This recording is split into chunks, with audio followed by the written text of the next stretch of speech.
Good evening. Hello. How you How are doing? you? Yeah, I'm good. How are you today? Yeah, not too bad. A bit of a stressful weekend, but I'm chilled. I'm nice. I'm relaxed. I'm looking forward to talking to you and Brian tonight. So Yeah, good. it should be a good show. You know, first show with a great guest. Yes. Well, great. Are we going to say great? A nice guest, shall we say that? Nice guest. Yeah, And nice guest. it, Yeah. it'll be a great chat with Brian. He always a laugh having the It chance to looks speak. like he's sticking his finger up in the green room at us, Nando. If you look, it's like I was being nice, so I'm all good. It was you, but no, it's going to be a great chat. You know, we're going to, a lot of people know Brian. You know, he's done some great things from Parapost, Network Central, Huntaphobia, Through the Lens, Global Ghost Hunt. But we're also going to talk into his acting career as well, things that he's done, how he got into it. So lots to talk about. We'll have some fun along the way. is there anything this guy hasn't done? That's the big question, really. You know, he seems to have so many fingers in lots of different pies. It's But no, definitely. But as always, anyone that's in the audience, if you've got any questions for Brian about any of the subjects that we're going to touch on, feel free to ask, and we will get them asked to Brian. But shall we bring him on? Yeah, go on. We better add. Yeah. Everybody, welcome Mr. Bryan-Jon Laverty to the screen. Hello. Hey, guys. Hey, how you doing, mate? Thank you for having me on your second show. Yes. As your first guest. Actual guest. So that's going to be well, quite actually, cool. I think I was on your show last week. You was, yeah. It was your birthday. We allowed you on because it was your birthday. You allowed me on. Wow. We allowed you on, yeah. That's his words, not mine. Wow. Wow. But no, it's always great to have a chat. We were just saying in the back, because me and you, we talk quite regularly, and you've been quite quiet this week, and it's been like, where's Brian gone? It's been a bit odd not talking to you. Yeah. I really don't know. I don't really have an excuse. I really don't. I've been at the gym a lot the last week and a bit, getting back into shape, and my agent. I don't want my agent to say anything. That hey, what's going on there? You're looking a little pudgy. You're looking a little pudgy.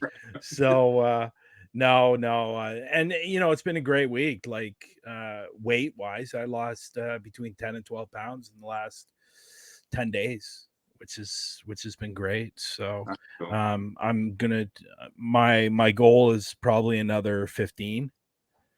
So we'll see what happens, but yeah, so that's what I've been doing mostly.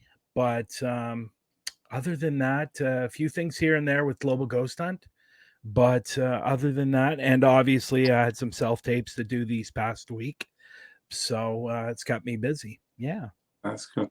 But just to quickly mention a few people, Jenny, the lovely Jenny from Ireland. She's got a few questions for you, Brian. So that'll be funny. Anything that Jenny throws at. So that'll be cool. And I think Anthony. Yeah, why does he always call you Lando? I don't know. But it's right. I'm used to it, that's cool. Lando. That's a Star Wars fan. Lando Calrissian. Yeah, were you a Star Wars fan? Who, me? No. Yeah. No. Okay. That's that. I found it quite boring. I knew there was a good reason why we got along so well.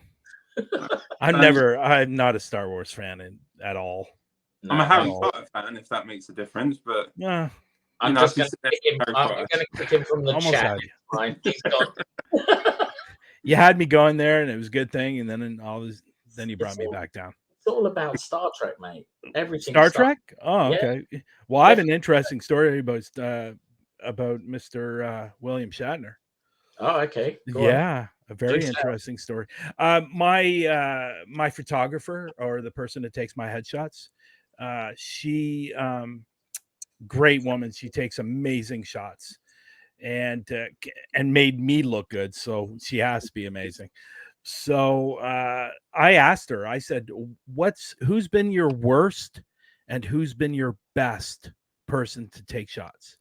And she said her best person was Celine Dion by miles. Yeah. Like, apparently she's the nicest person in the world, and there was something happened to one of her family members, and she got a call while she was taking her shots, and Celine Dion actually sent this woman flowers without even knowing who she was. Oh wow. And yeah, and you know who her worst person, and this is where Star Trek comes involved. Her worst person was William Shatner. Wow. He was trying to style his wig.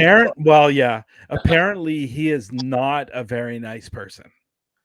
Wow.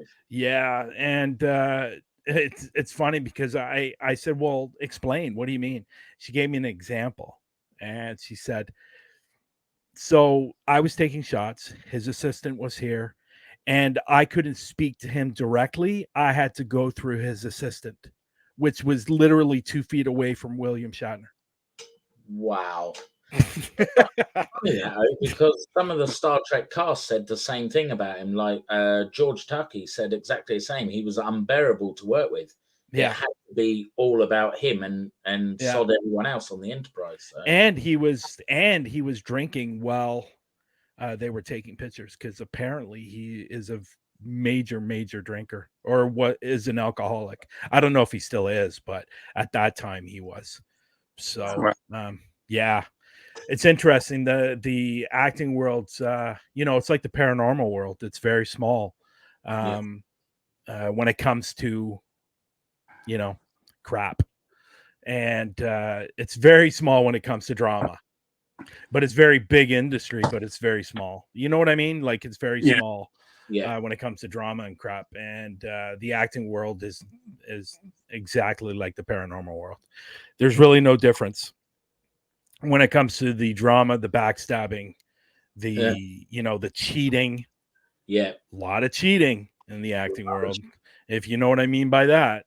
A lot of scandals.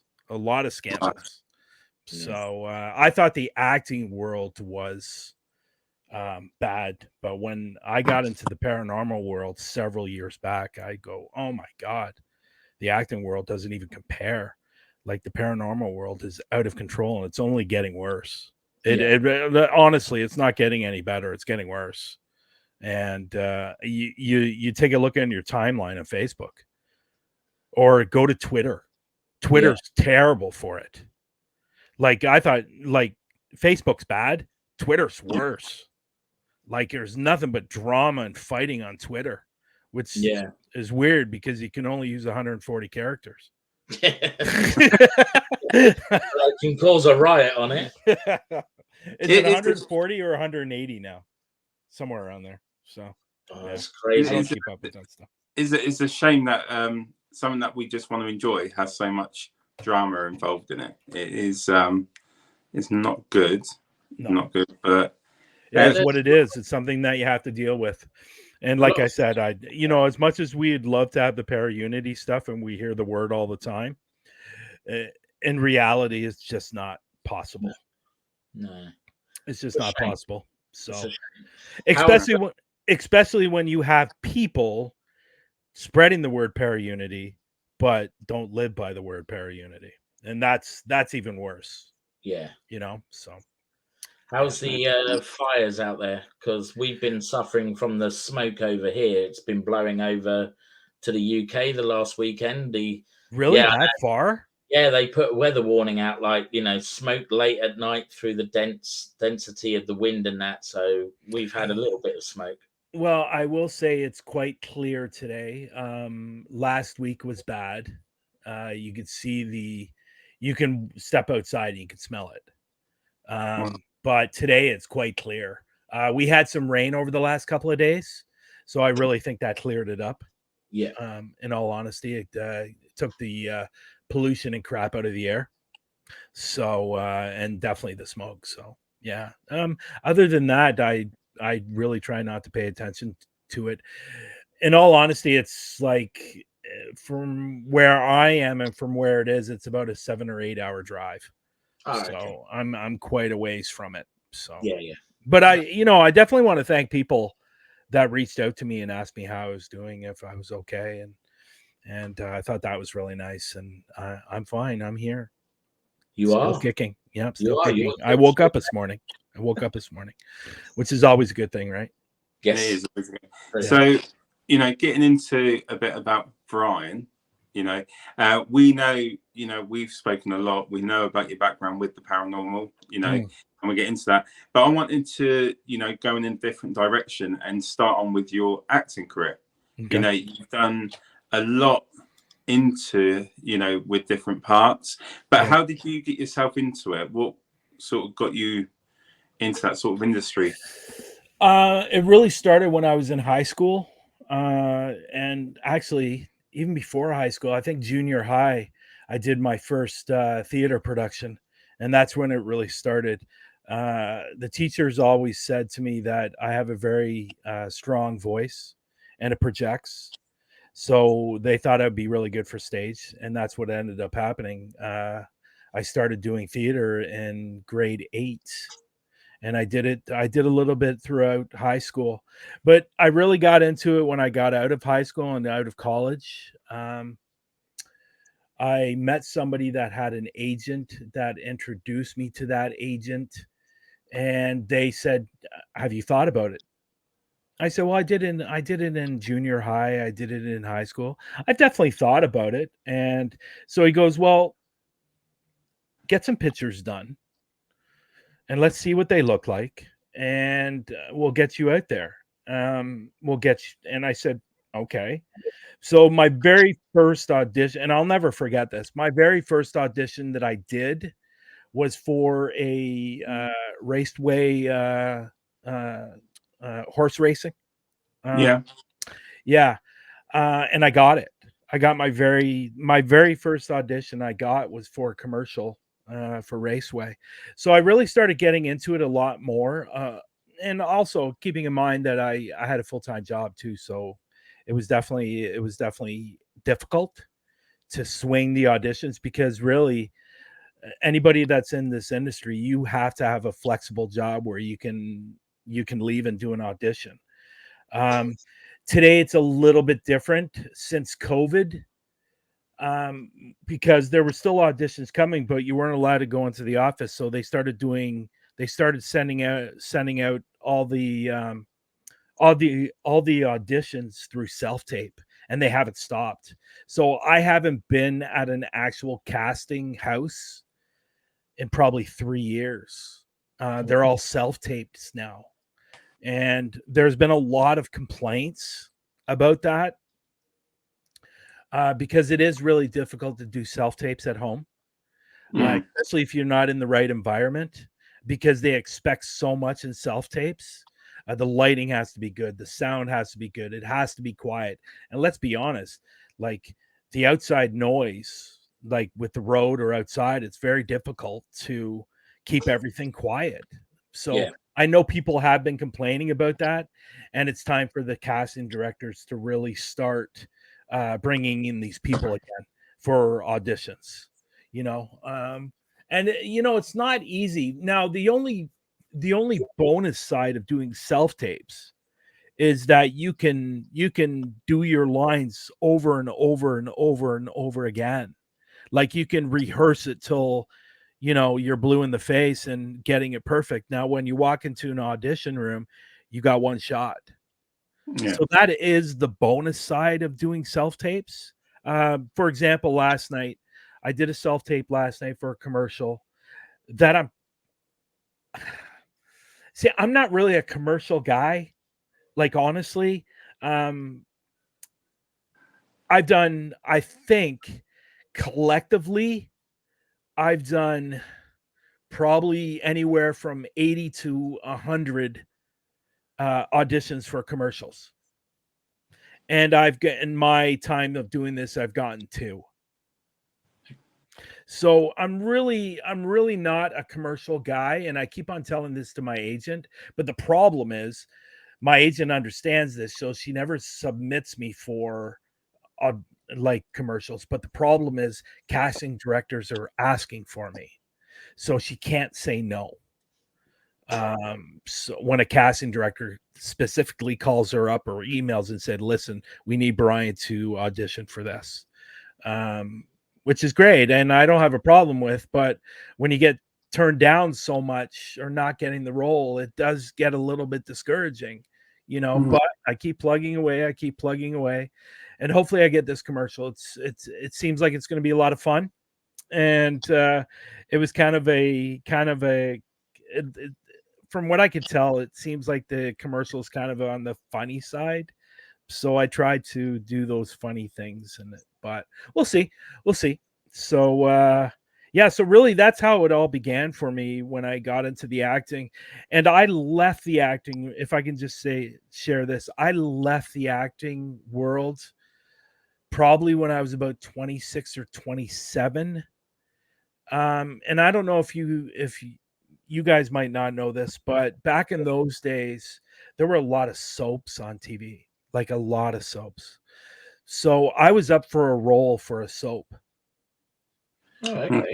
Yeah, and I did 9 auditions for that role. And it just drained me like no tomorrow. Like I was really drained from all the auditions that I had to do. So when it came down to it, I got the role. It was for us. Now, some people that are watching might know this. There was a soap out there. It was called Passions. When it first started, it was actually called Family Passions, and it was filmed here in Toronto. Okay. Some people might not know that. So I was up for the role of Dylan, and I got it. So I went to my agent. I said, "Listen, this is my shot. This is it. This is what I've been working so hard for. Please do not ask for all the money in the world." What do you think my agent did? Ask for. Yeah. And so the production company said, "No, we're going with somebody else." Oh, wow. So I lost it. And it was very draining, and it hurt. It hurt a lot. And what my agent did, it hurt a lot. And so I decided that I was going to step away from the acting world. And which I'll be honest, I regret doing. But no, well, there might be some clips of Family Passions on there. It's called Passions now. There are some documentaries that Brian's been part of that's on YouTube because I've watched them. Well, they're not documentaries, they're actually doc series shows. They're reenactment shows. So but yeah, so I stepped away. But when 5 years ago, when I moved back to Toronto, I said, you know what, since I'm in Toronto, I'm in the center part of Toronto where a lot of filming happens. I said, you know what, I'm gonna go back.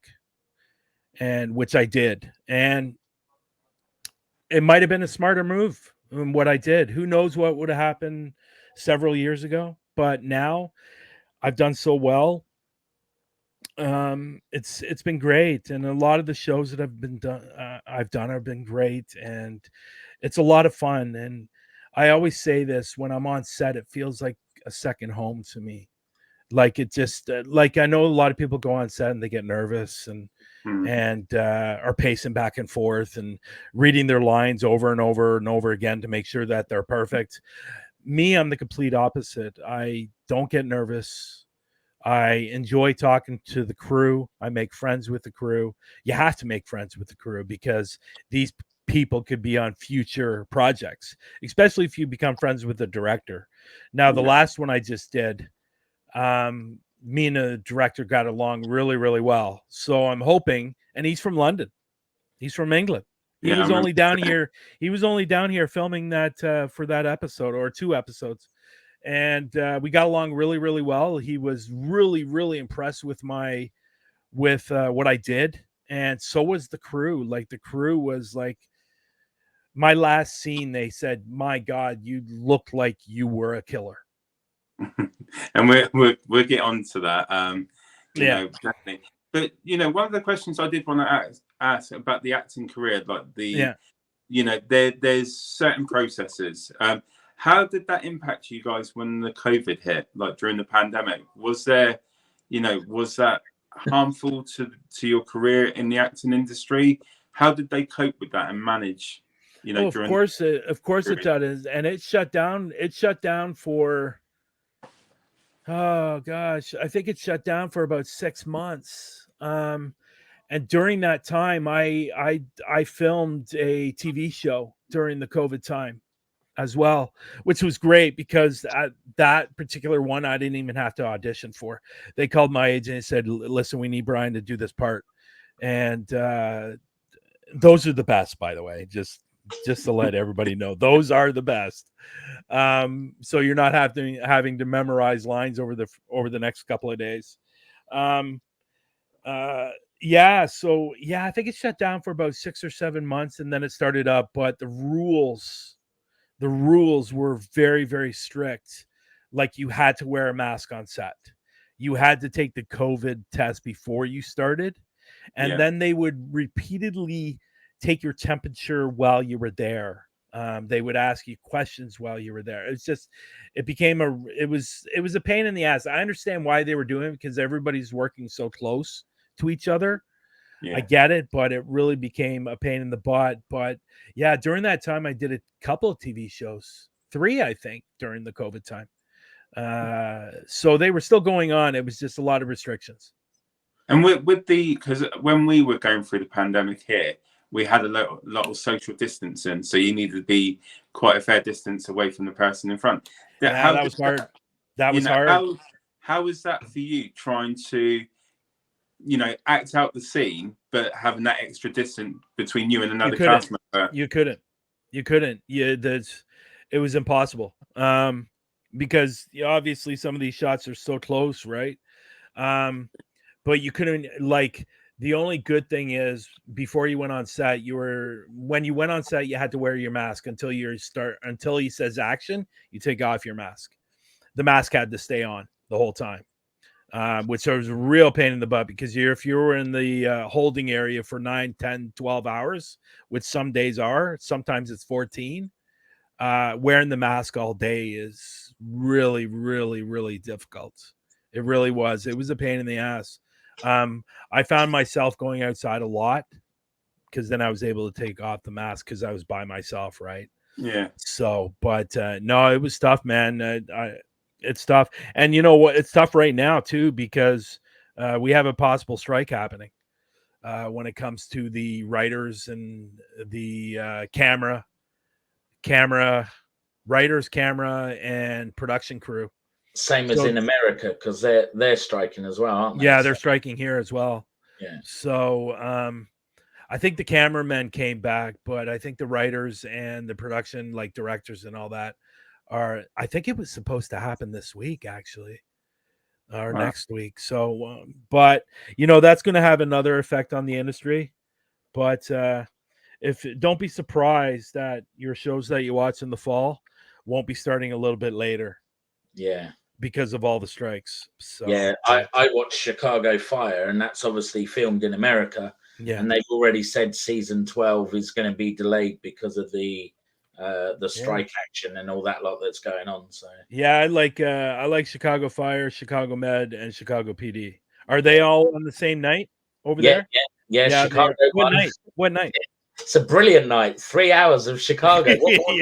What night is it on your end? Wednesdays. Oh yeah, it's Wednesday here too. So I guess that would be the network, right? So. Yeah. But no, it's a good question. It was a really, really good question, Nando. It was really tough for a couple of years, a year and a half, 2 years. And did you find, like, going from a lockdown to not socializing as much, like interacting with people, did you feel that you had to, like, readjust yourself again? Because a lot of people, I think, during the pandemic, they lost that sociability skills in some ways because we were so restricted over here.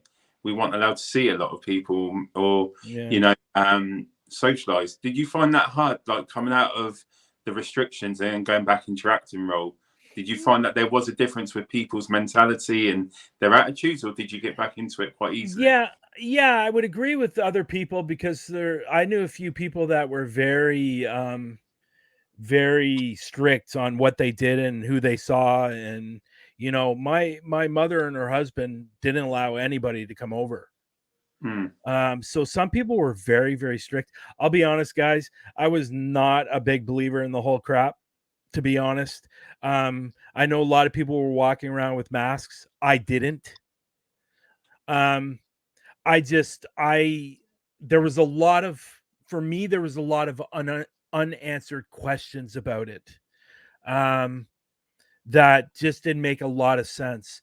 Then, you hear all these different stories and, things happening and this isn't happening or whatever it may be. And then I heard a story that because I'm O negative, my blood type, I'm less likely to get COVID. Yeah.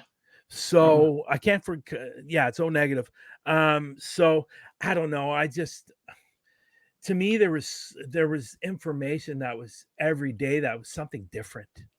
It was something different. It was almost like meant to confuse you, to scare you. That's what it felt like to me. It was so confusing at times. I knew a lot of people that were like really, really scared of it. And to be honest, I don't know. I have my opinions about it. We got to be careful because we're on Facebook. Yeah. They don't like this crap. So you got to be careful with that stuff. But there compared to, you know what, I will say the last set that I was on, which was 3 weeks ago, we still had to wear a mask. Wow. There's still kind of some restrictions. Yeah, there's some still restrictions, but we only had to wear a mask in certain areas. I believe it was on set. We had to wear a mask. But again, it's like most people weren't doing it anyway. So yeah. No, well, over here they're just going through the whole Partygate thing with like Boris and his cheese party that he was having while the rest of us were in lockdown. So it's all back in the news now about how it was all wrong and that. So yes, all good fun. So I have a picture here, Brian. I'm going to put it up on screen. Can you tell us about what this role was? Oh, I watched it. I played I played Commansder Scott Muller. That was great. That was at Disasters at Sea. That was a great role. I love that role. The crew were really, really super nice. The guy that I did a lot of my scenes with, he was great. And which is fun. If by chance he sees this, he's probably not going to like when I say this, but right after this film or the filming of Disasters at Sea, he was doing another film. While we were in the midst of filming, he got a message saying he got another role. And I go, "What's the role?" And he goes, "I can't tell you." I go, "What's going on? What's the role?" And he goes, "Dude, you don't want to know what the next role is." It was a voiceover for porn. Wow. Okay. Yeah. A voice. So he was going to be doing all the grunting and moaning and all that stuff that you hear in porn. It was a riot. I go, "How the hell did you get that?" He goes, "My agent just got it for me," but it was a hell of a well-paying job. The well-paying job. But no, Scott Muller was great. Basically what happened in this one, it was a ship that was on the Alaskan Sea that disappeared. And they were fishermen, and they had I forget what they're called. They're called crab boats or crab. They're big, like they're big traps. Yeah. And the boat was overloaded with traps, and then other gear. I believe it was 5,000 tons in traps, which is overloaded. So that's why the boat ended up tipping over and sinking, and all the crew died.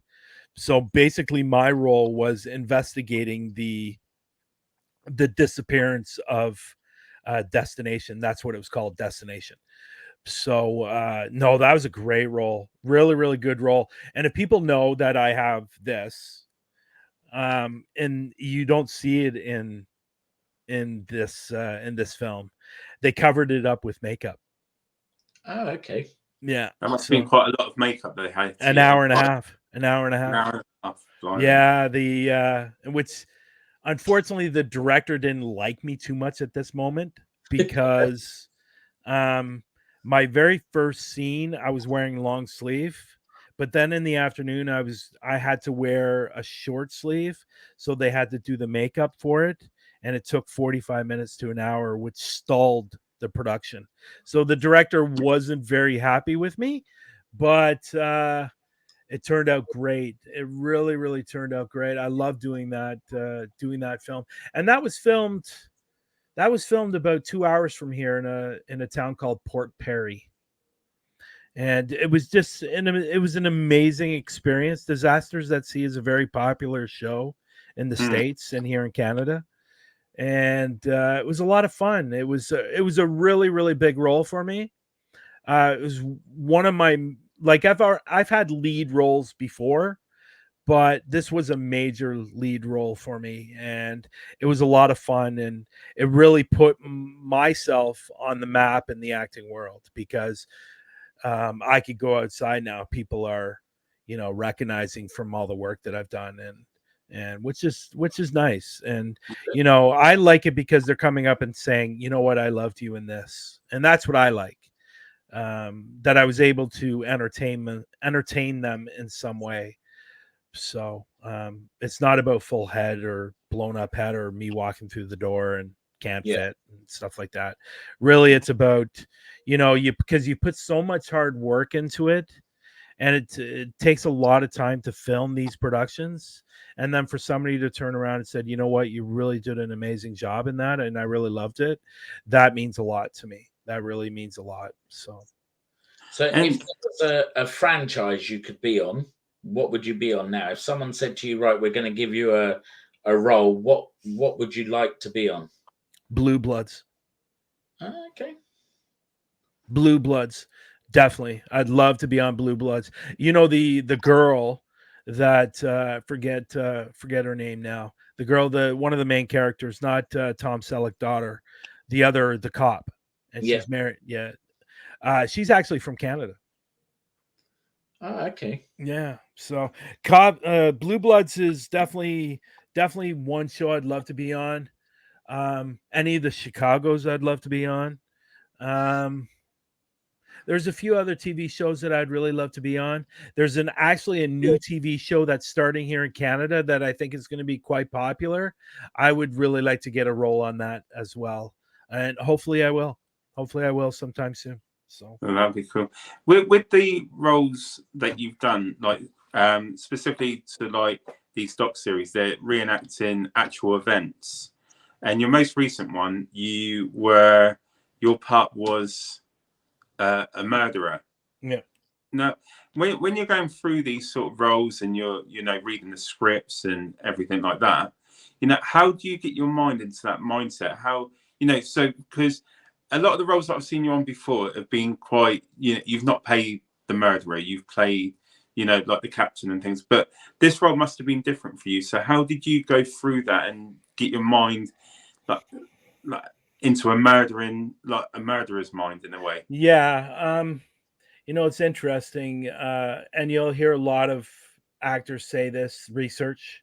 They watched film, they watched other, serial killers, and it's true, because that's what I did. And obviously the role that I was playing, as fun as it still was difficult, because like you said, you got to get yourself in that mindset of, because the director is going to be shouting out things to you: do this, do that, do this, do that, and you just got to go along with it. But yeah, a lot of research, and to be honest, it was a true story that I did, so I looked up the actual person that the role I was playing, and I will be honest, he wasn't the brightest person in the world. He wasn't. He just wasn't bright at all. And to kill somebody over $80,000 and stab somebody 66 times, you have to have a mental problem. There's something not right there. So I did a little bit of research on him. And I'll be honest, yes, he had a mental problem, but he actually seemed like he was a pretty nice guy. Really? Yeah, he did. Like, for some of the stuff, like, obviously there wasn't a lot on him that I could see. I was just watching different newscasts about him, but There wasn't a lot of, it's not like he was out being interviewed and stuff like that, because he wasn't. Like, he was sitting, when he was getting his sentence, he was sitting in the courtroom and he was crying. Now, if you're a real psycho killer, like if you're like in like that type of person, it's not too often where you see a psycho killer sitting in the courtroom crying. No. Like, they're usually stone faced, they're usually have no look, no expression, no nothing, and they just leave, you know, once everything's done. But this guy was actually crying. I actually think this guy regrets doing what he did. I think he was just in a bad situation. Obviously, he put himself in another bad situation, but again, he wasn't the brightest person in the world. Like, he killed this person, stabbed this person, and put him in an oil barrel, and then took a boat and went out on the bay and threw it over, and the water was only 3 feet deep and the barrel was 4 feet high. Like, you can't be the brightest person. Like, why didn't you stop it? Like, I'm not encouraging killing or anything like that, but if you're gonna do it, like, go to the middle and dump it over, you know. Yeah.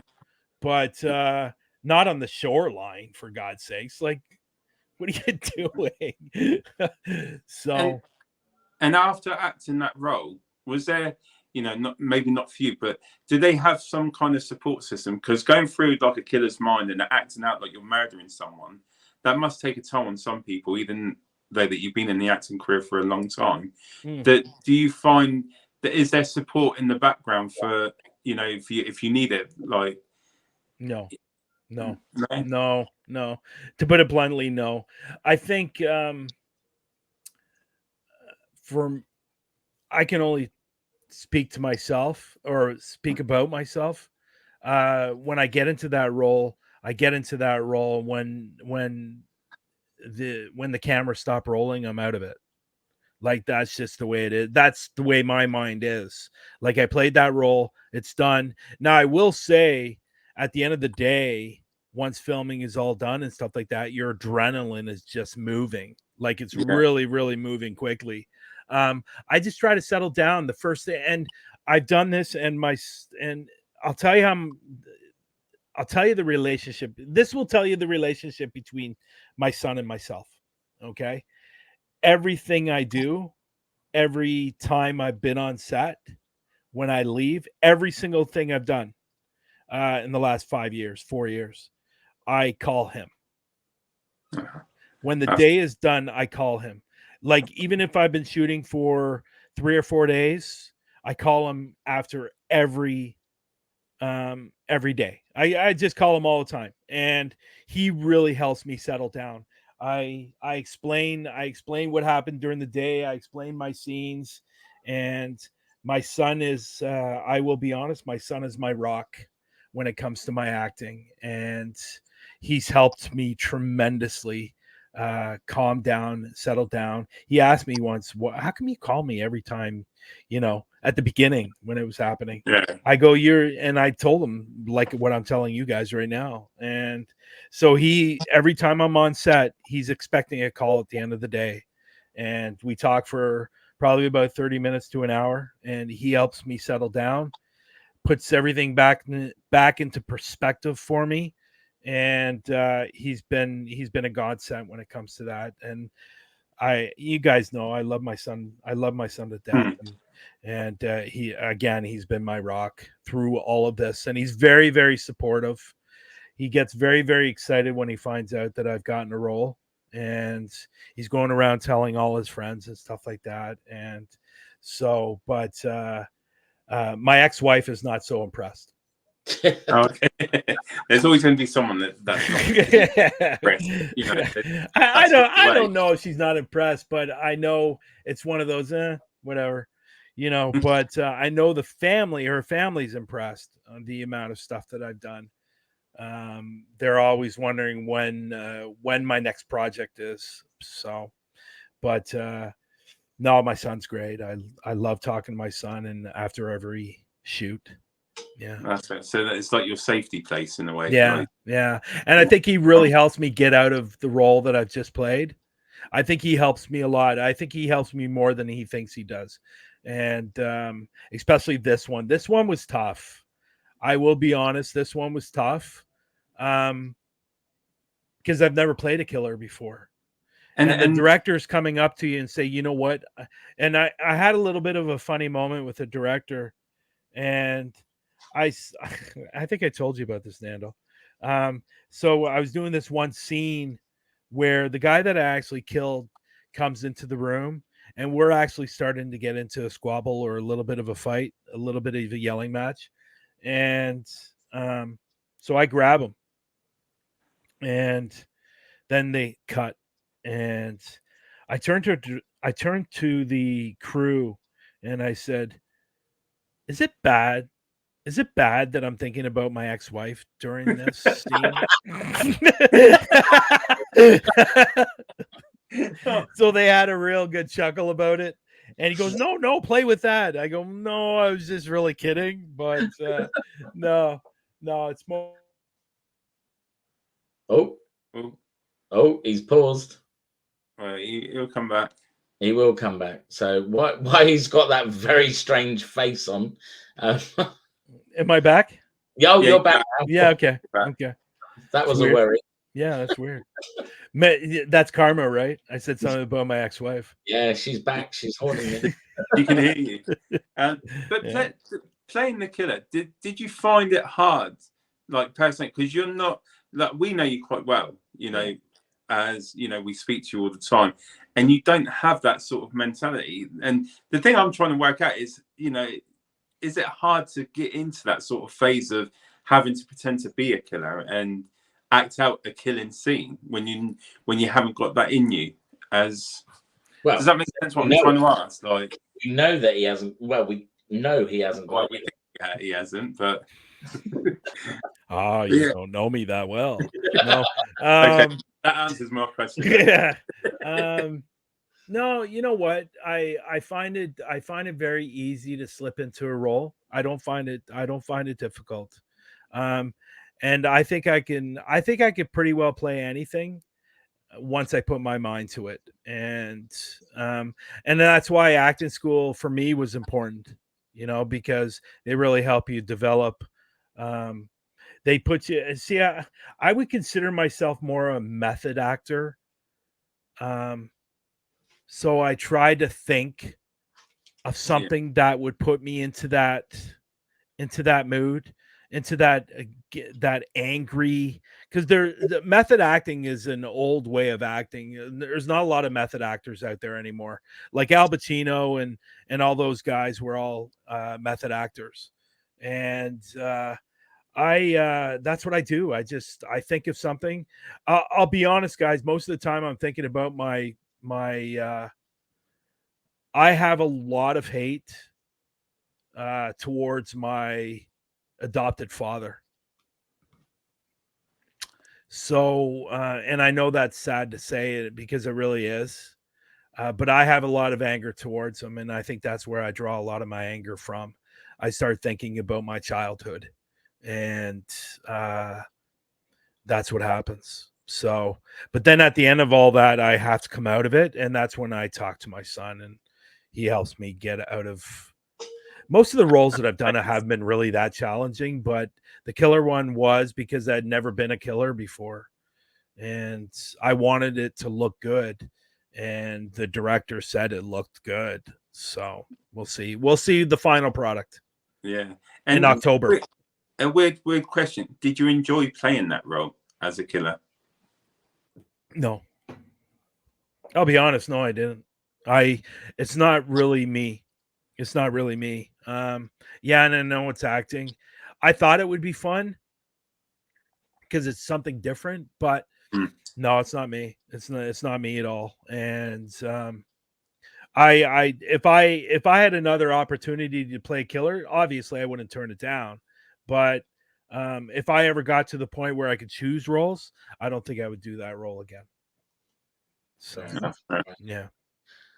So I don't like it. I don't like it. Going along the lines of, you said your son is your go-to. Yeah. Does he get involved with the paranormal with you at all? Yeah, he has. The very first season, when it came to YouTube, he was coming out filming. He did a lot of filming with me, and it's not really his thing. To be honest, like I took him to Burwash prison. He liked the prison just because of the prison, but after a while he looked bored and he goes, yeah, I'm ready to go now. I wanted to stay all night, but these guys wanted to go, and I'm glad we didn't stay all night because it was a 45, like you drive, like it was a drive from here to Burwash was almost 5.5 hours drive. And then I didn't realize this when we got there. We had to park somewhere, and it was another 45-minute walk. Oh, wow. So, and it was in the middle of nowhere, and we got bitten alive by bugs. And I didn't know about that. If I did, I would have brought bug spray. Yeah. But when we got there, like my whole back was covered in blood because of the horse flies and the deer flies. And luckily enough that there were people there that gave us bug spray. And but we left probably around 2 o'clock in the morning, 3 o'clock in the morning. And it was tough. But yeah, my son has come out quite a bit.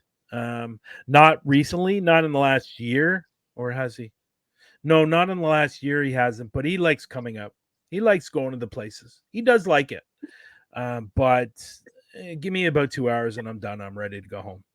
You know, it's one of those. As investigators, we know that you're more than likely going to be there 5, 6, 7, 8 hours. So, yeah.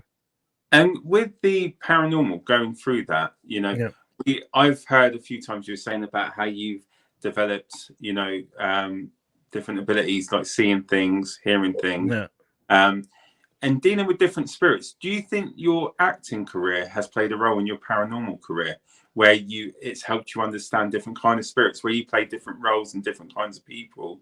Do you feel that you're more in tune and you've used some of your acting career to be able to deal with different types of spirits?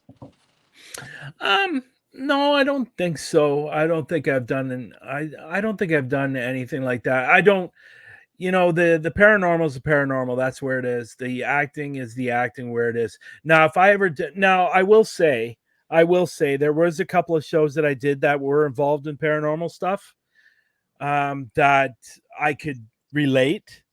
Yeah.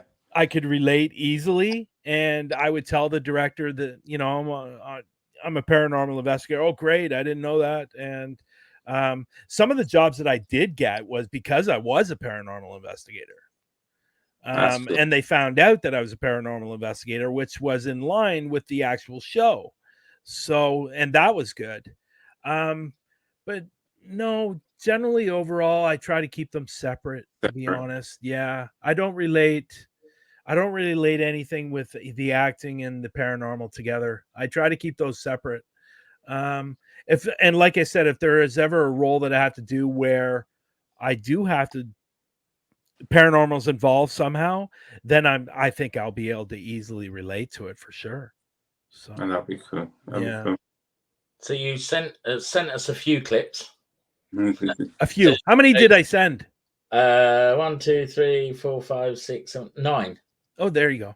Yeah, and but you know, they're all very short clips. Yeah, so, yeah, they are. They're all about 40 seconds. So there's one here from Burwash. Yes. Do you want to talk us through it? We'll play it and then talk us through it afterwards. I'm trying to think about. Oh yeah, Burwash Prison. Burwash Prison is a phenomenal place. Now, Burwash Prison is one of those prisons where they didn't really have a lot of bad people. It was more one of those prisons that people were going to this prison, then eventually going to another prison. That's kind of, and so the prisoners that did stay there were only there for 2 or 3 years. So these were like petty crimes, like stealing a car or theft or something like that. But there was a couple of people that did stay there that were very, very bad people. Let me put it that way. There was one guy that stayed there that he killed his mother. Oh wow. Yeah. And he buried her. I believe he either buried her or threw her in the water somewhere in Lake Ontario somewhere. Either way, He was eventually arrested. She had disappeared 3 years earlier, I guess.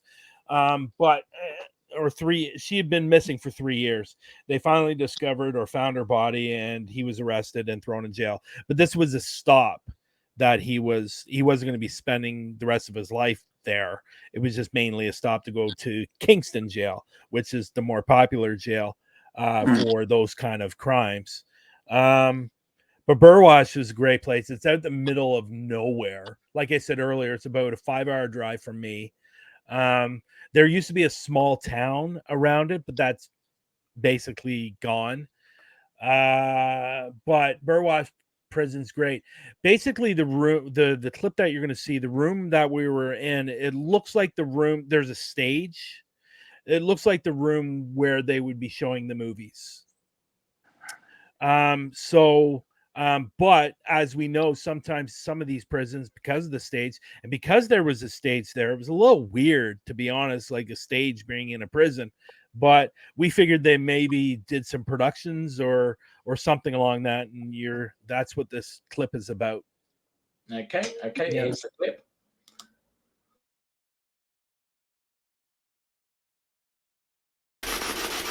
Did you watch movies in here?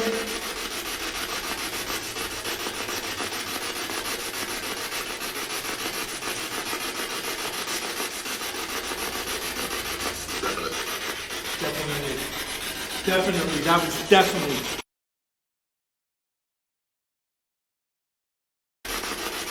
Did you watch movies in here?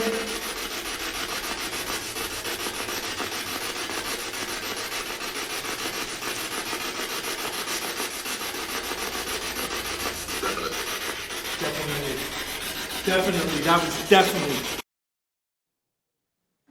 That was pretty clear, really, wasn't it? Yeah. You can't argue with that. Yeah. That was a great moment. But I've had a lot of good moments. I've been to Burwash prison twice, and I've captured some nice things off the SB7 there. That person I'm actually standing with, that was the first day I'd met him. I'd never met him before. His name's Michael. He's actually an actor. And he just finished getting a role on a new TV show that starting here in Canada. I believe it's starting in 2024. I don't know if he got like a full-time role or it's just a 1-episode role, but he's playing a cop, which is weird because he's really not the cop type. Like if you watch Burwash on Paraflix, when he is being interviewed, he's wearing a suit, and it's a white suit. And so he's very eccentric, but congratulations to Michael for getting that role. But no, Burwash prison is a great prison. I will eventually get back there, but unfortunately it's just so far out there that you really have to plan for that type of trip. And I think if I go out there again, I'm going to rent ATV so I can just take it with me, and I can go from where we park to there, and it'll be like 5-minute drive, but it's a 45-minute walk, and it's a tough walk. It's like trails, so it's not an easy walk. But again, from what I understand, the owner, I've met the owner, very, very nice guy. He never goes there. I think he paid like a couple $100,000 for it. He bought it off somebody, and but he's planning to put a road to it. So hopefully the road will get done soon. And once that road's done, I'm definitely going to be there. So, yeah. That's fair enough. So we have another clip from your great UK tour at Sherwood Forest. Ah, there you go. I thought you guys might enjoy this. Oh, absolutely. This is the one with Ralph and I can't recall the girl's name. Is it Kate? I can't recall the other, but obviously I was with Lex. They took us to Sherwood Forest, and there was a certain part in the forest where apparently the Vikings settled. And so we start asking questions to the Vikings, and this is what happens. Are you hiding from us? Are you hiding from us?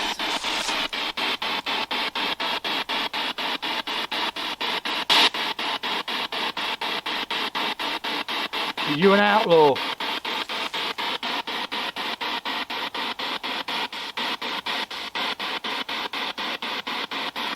Are you a part of the Viking settlement camps that were here? Of course. Yeah, of course. Of course. Yeah. That was so good. Thank you.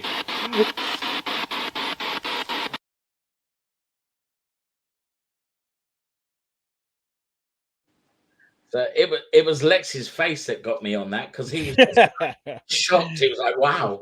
Yeah.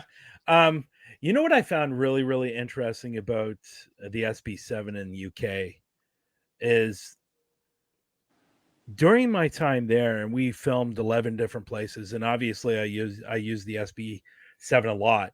I think there was only once, maybe twice, where I got radio. Yeah. Like when we were at Don Styler's gym, we got a little bit of radio down by the water. Mm. And I think we got a little bit of radio by the Victorian mansion. Victoria Country Park. Victorian Country the Park. hospital. Yeah, and maybe a little bit in the graveyard there. So I'm counting that as one. But other than that, we weren't really getting any radio stations at all. So every time I capture something on the SB7, there's I don't want this to sound weird, but every time I capture something and I come home and I hear what I've captured, I listen. There's somebody out there that is a huge skeptic on the SB7, and I always think about him because I want to take it to him and go, see, there you go.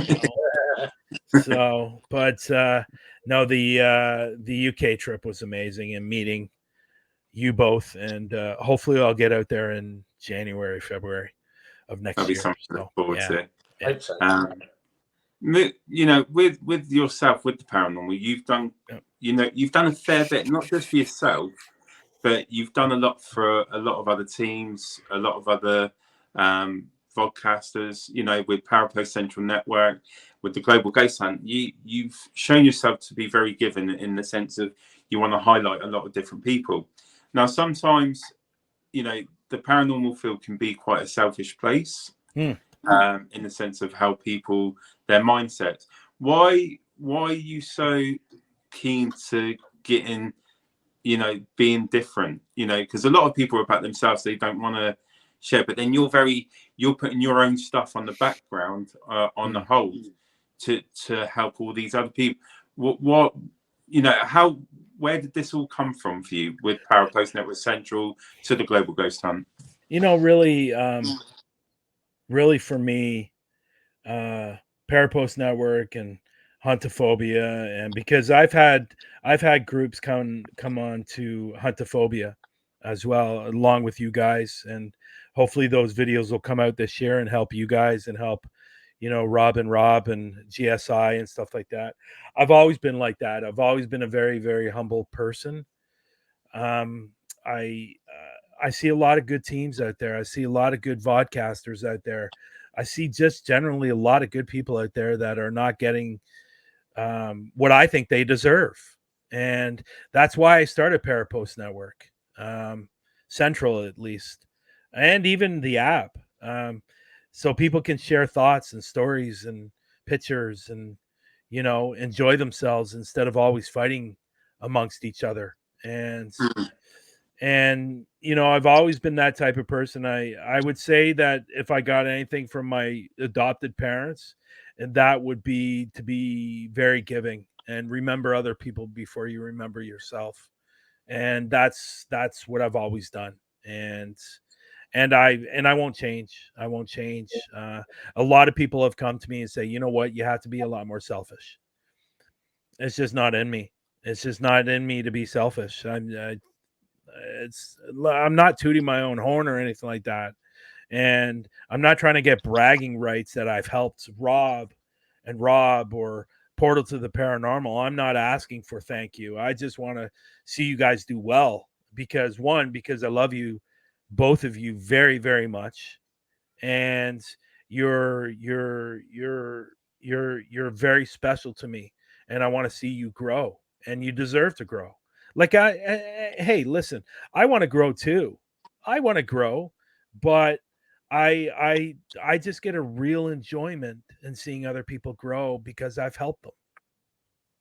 That's just Yeah, me. you certainly did with us, because like when Yeah. we first came on your first podcast with you and Lex, I think it was show 28, 26, something like Somewhere that. around there, yeah.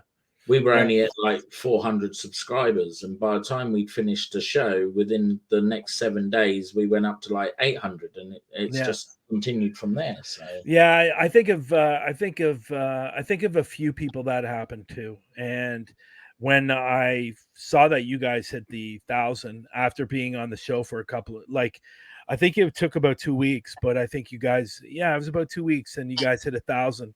yeah, I was just happy for you guys. You know, you guys are you guys are good investigators, and two, you're just good people. thank you, man. You Appreciate know, you're just good people, and I wish we had a lot more out there, like that. I get everybody wants to grow. I get everybody wants to have viewers. But I wish people would get out of their heads that just because you pick up a camera doesn't mean you're going to be the next Jason Hawes, or who, I'm not going to mention the other person's name because I know that's a touchy subject with one person in here. But Whoa. you know what I mean, though. Like like look, I did a lot of acting when I was in my 20s. I'm doing a lot of acting now. I'm still not. I'm on TV, for God's sakes, already. I'm not famous. Like, No. yeah, people recognize me when I go outside and stuff like that. But if I went to the States, nobody would know who I was, or the UK, nobody knows who I am. But I think what people really, really need to get out of their heads, and I'm sorry, there's people out there will say, well, I'm not like that. No, yeah, you are, and I wish they'd get out of their heads that they're not going to be superstars. They're not going to be famous. They might have some people know them, but I think those people are in it for the wrong reasons. And yeah, they might have a passion for paranormal, but they have more of a passion for their ego. And I don't know. I just I think it's sad. I think it's really sad, but I get why people want it. I get it. I get why people want it, and they want to show their evidence and get out in the world, and everybody can watch them and stuff like that. I know a girl. She's on Instagram. We became friends on Instagram. She's very, very nice. I knew her right from the beginning. She ended up getting a TV show on the Discovery Plus. Wow. And they showed one episode, and that was it. Wow. It was taken off the air. And for whatever the reason may be, she doesn't even know why. But she's great. She's a great person. But unfortunately, and this happens to a lot of people in this industry and the acting world, once they get to that point where they are starting to make a lot of money and they are starting to get known, I think it happened a little bit to this girl, but then she was brought down to reality when the show was taken off the air. I asked her to be on Through the Lens, and she goes, "Oh, well, I'm gonna have to speak to Discovery Plus to make sure I can do it." I remember you saying about this. Yeah. Are you freaking kidding me? Like, give me a break. And so you're not the one from the UK. This is somebody from the States that I'm talking about. And she was so nice. I knew her right from the beginning when she had 30 subscribers on YouTube. I think she's up to about 8 or 9 or 10 or 8 or 9 or 10,000, 12,000. I'm not sure. She's up there, but she got 9,000 followers on Instagram. And but I think for a moment there, she forgot where she came from. But then as soon as that happens, you're brought back down to reality. You really are. But hey, it is what it is. I get it. I get why people want to be on TV. I don't think it's about the paranormal. I think it's just about them being famous. Well, we all know the Discovery channels actually should be renamed the Zach Baggins channel, because Yeah. Anyone Well, does well on that channel, he gets them taken off air. yeah. That's why the patrol will never be on it.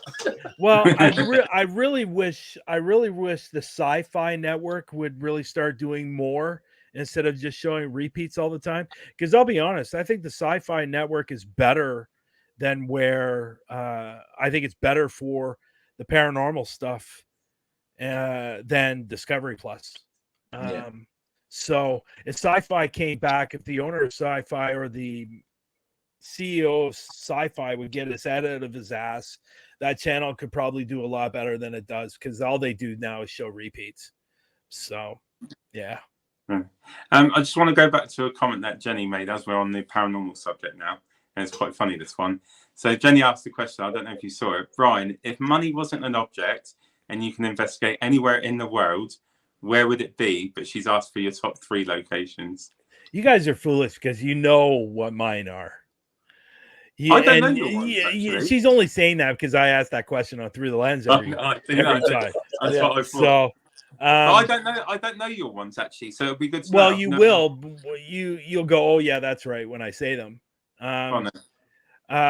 There's one that slipped up to the top or near the 3rd spot, and I know it's probably never going to happen, but the other 2 could happen, I think. First, Suicide Forest. Japan. Yep. Yeah. That's my top one. Second one is the Dead City outside of Cairo. I've heard you say this one, yeah. Yes. And my third one would have to be Alcatraz. Nice. And I just saw a video the other day. I don't know how they did it, and I don't think they spent the money because they don't have the followers for it. But they were in Alcatraz. They filmed in Alcatraz. So maybe Alcatraz has opened it up to be a lot cheaper than what it is, because $24,000 is crazy money for a night. So, yeah, those would be my top 3. Suicide Forest is my number 1. Maybe when you come back to the UK, we should all go over to Ireland and ask Jenny to take us to Spike Island, the prison that's out there, because apparently that's meant to be quite haunted. Yeah, my 4th one used to be my 3rd one, is now my 4th one, is the Island of the Dolls. Would be right up there as well. But that? Island of the Dolls? That's not too far away from Mexico. Wow. I have to Google that. Yeah, you have to cross the border. You have to cross the border in Texas to go there. Island of the Dolls is one, but I'm not a fan of snakes. And apparently the island is covered in snakes. Yep, no, that's me done. Not for me, sorry. I had 3 friends. I don't know if you guys have heard of this group, but they're called the Nightmare Project. No. They're on Twitter. They're on Paraflix. They attempted to go there. Did they? And they got there. They got on the island, and then all of a sudden another boat pulled up, and it was pirates. And they took them off the island and took all their stuff, and they thought they were dead. And they drove them on the other side, took all their stuff, and left them there. But that they got that close to to investigating. Apparently, that island is absolutely incredibly haunted. I would love to go there, but I have a real problem with the snakes, so yeah, I won't do it with snakes. Get the snakes off there. I'm more than happy to go. What's that? No, I was just going to say snakes. That's not cool. With all the investigations that you've done, is there a highlight of one of your investigations that sticks out to you the most? Oh wow, that's a great question. I think it would have to be my very, very first investigation that I ever did. I wasn't with Huntaphobia. I was with an outside group, and this was the very first time that I went out on an investigation with a local group. And, as you guys know, I'm not big on the demonic thing. But there was something demonic at this place. This is one of the 5 times that I've seen something demonic, and that probably stands out the most to me. I walked up to the place, and now for people to understand, when I see something demonic, it's usually black translucent smoke that moves around a room very, very slowly, like it owns the room. And that's what I saw when I walked into the place. I already knew what I was going to encounter when I was walking up to the door. I could just feel it. And when I walked in, there it was, hovering the room. And that one will probably stick with me the rest of my life. That one really stands out to me. So it was a scary moment for the family. It was a scary moment for me and the other investigators. And that was not I don't even know whatever happened to the house or the family. From what I understand, the family moved. Nothing could be done with it. They ended up moving. I don't know whatever ended up happening to the house. So I never went back. I was there one day. They went back there. They went back for 2 more. They went back 2 more times. And I wouldn't go back. I wouldn't go back to that place at all. Wow. Would you go back now if you had the opportunity? No, I wouldn't. No. Like, I don't understand. Like, this is what I don't understand when you see all these people talking about demonic and I got scratched by demonic. I don't know what's wrong with people, but when I see something demonic, I'm not sticking around. like I love paranormal, but I'm sorry, I know what demonic can do to you. And like, it happened to a friend of mine when I was 18 years old, and he almost died. So I'm sorry. And it's funny because I think Matt said this, or maybe it was you, Nando, said it. If Zach Baggins was really in a place where it was haunted and it had demonic, I don't think he'd stick around. No. I don't think I think he'd be running running out of the building with his tail between his legs. Yeah. And I don't think he would even know what to do. I don't think anybody knows what to do with something demonic. And like I said, my friend almost died being scratched by one. And no, I have no interest. If I know it's happening, no, not even staying. And on that, with the demonic entities, when you're watching a lot of big YouTubers, TV shows, not specific ones, but a lot of them, when something like that, they're very quick to say it's something demonic. Do you think it's actually very rare to come across something demonic? Or, yes. Like, it's not as it's portrayed on TVs and things like that? Yeah, I've seen, in my lifetime, I've seen 5. Apparently, people on YouTube are seeing them every week. I just don't understand how that's possible. Like, obviously, I'm going to the wrong spots. So, it's just ridiculous. And I understand it's clickbait. It's clickbait. When you're putting something on a thumbnail that's something demonic, all it is clickbait. And I've watched many videos where they said something demonic in it, and I clicked on it to watch, and it was nothing demonic. It was just clickbait, and that's all it was. I just demonic thing is, unfortunately, is just such a negative word. It really, really is. Like, if you were to talk to Ken is the polar opposite. He thinks there's nothing wrong with them. I think they're just portrayed as something evil. But I've been in situations where they've done evil things. So, but I don't know. I think there is such a thing out there, as much as I don't like it and like saying it, but I think people overuse it and overdo it a little bit. So yeah, well, that's pretty much every YouTube channel of certain people. It comes up attacked by demon. I don't think I've ever put anything. I don't think I have 116, 117 videos up on YouTube. I don't think I've ever put anything in my thumbnail as demonic. No. Maybe one, because there was something demonic there. But I don't know. I don't get it. Okay, I do get it. People want to do it because they want people to watch their videos. I get it. But,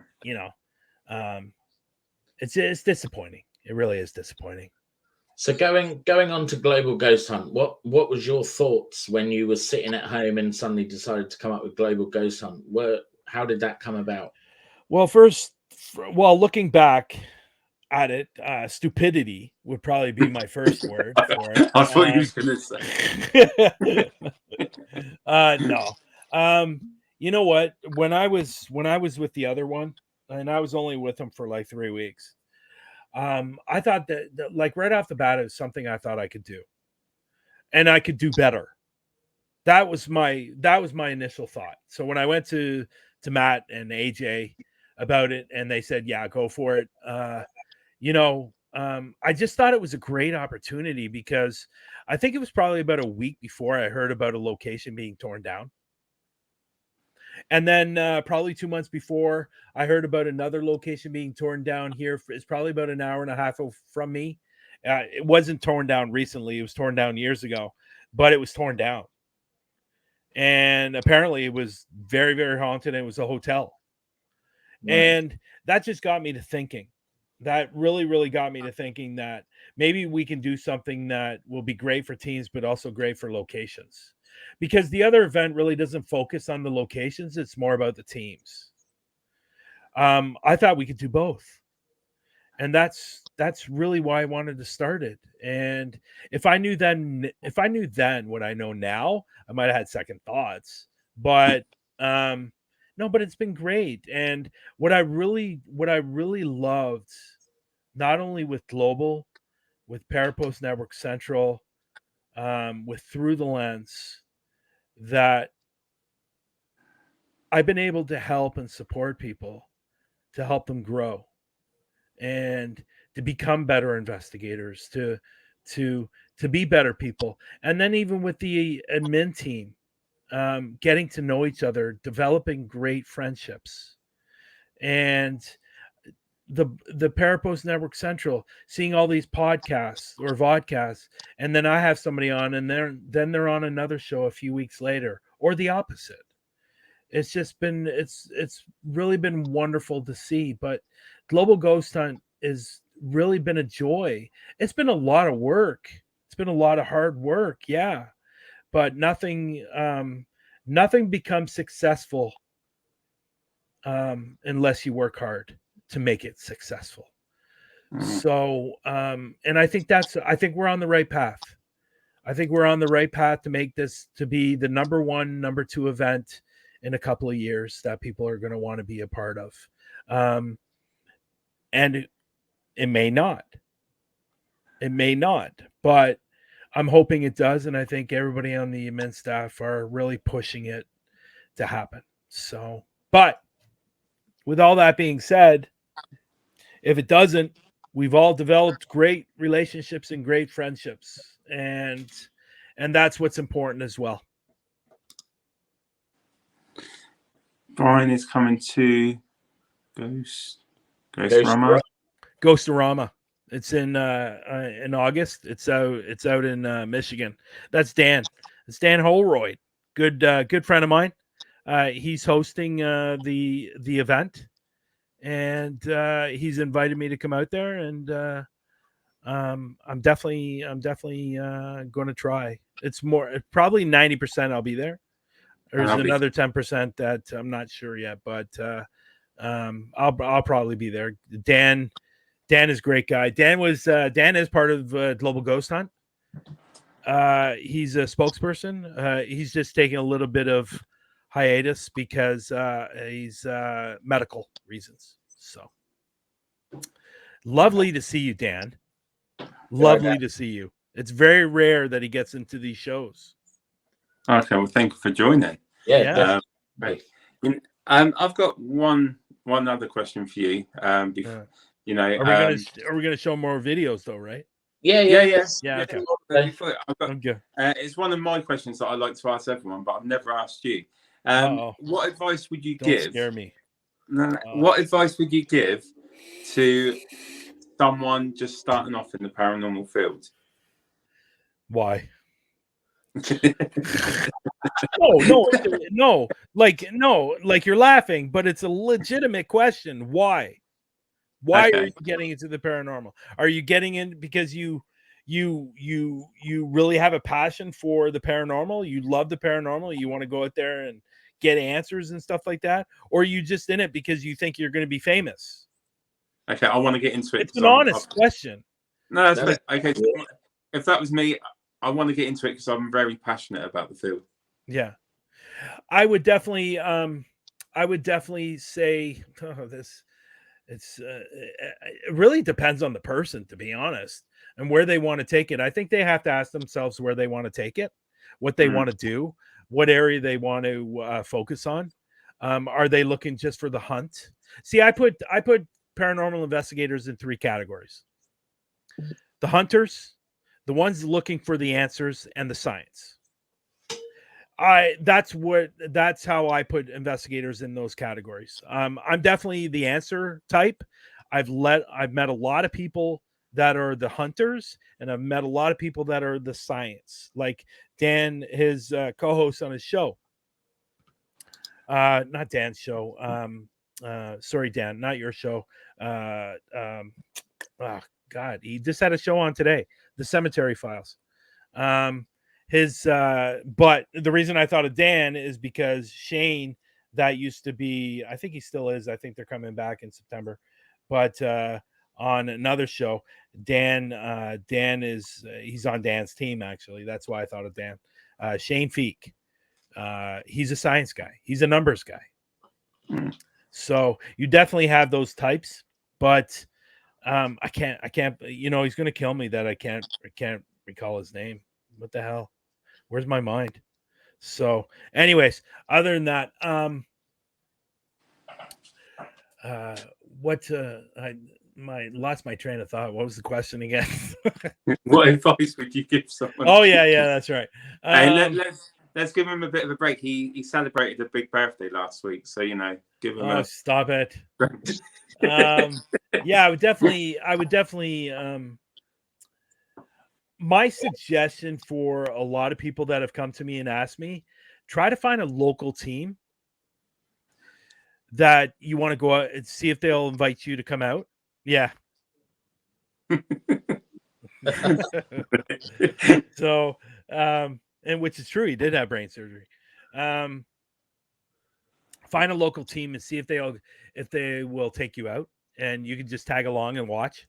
And I think you're going to have a really, really good idea if you want to be involved from doing something like that. And if you are, don't go out and spend thousands and thousands of dollars on equipment. All phones have cameras. Go out, film a location with your phone. If you have a voice recorder, do a voice recorder. See what you think of it, because let's be honest, guys, there's a lot of times you can go out and be there for 6-7 hours and capture one thing, or capture absolutely nothing. Yeah. So you definitely have to have patience, for sure. But I would suggest for a first timer, I would suggest that for sure.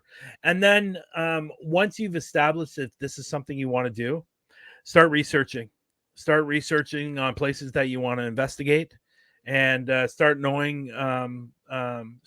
these places. Connect with other people online in the paranormal world. Ask them questions. You're going to be asking a lot of questions, because if you want to take it seriously, these are the things that you need to do. In my opinion, everybody else might have their own opinion, and that's fine. But yeah, doing a lot of research, and then try to get a team together. Don't go out by yourself. I would never suggest that. Get a friend to come out with you and start investigating. If you like it, continue doing it. Then once you really start getting into the equipment, don't buy everything at once. Buy like a K2. Buy like maybe a REM pod. Stuff like that. Start out small, because what I'm finding today is everybody's buying the latest thing, the new gadgets that are out there. And to me, that's just a waste of money. It really is. And obviously we have Todd Sylvia that is part of Global Ghost Hunt when it comes to his equipment sales. And if you're going to get into the SLSs and stuff like that, I think those are really people that are experienced. I think generally most times people with the SLS are using it wrong because really it's supposed to be stationary and you're not supposed to walk around with it. And pointing it at a wall that's a blank wall, not at a bunch of stuff that's sitting there. That's going to create a figure. Yeah, like that's going to create a figure for sure. But yeah, that would be my suggestion, starting out small. Just getting a feel for it, if it's something you really enjoy, then continue doing it. And once you've gotten into it a little bit more, then start getting into the equipment. I'm old school. I don't like all the fancy equipment and stuff like that. Like my camera, my SB7, my voice recorder. I might use the FLIR every once in a while. Did you get that? Did you end up getting that FLIR, Rob? Because remember when we were talking about it, you never got it? Not yet. No, I still want to get one. So. Yeah, they're a lot cheaper. When I first got it, which was almost a little over 3 years ago, it was over $500. Yeah. Now it's like under two, I think now, or no, under $3. At the moment, you can get them for $289 on Amazon. So. Yeah. And like I just and I said this a couple of weeks ago. I think I said it on Through the Lens.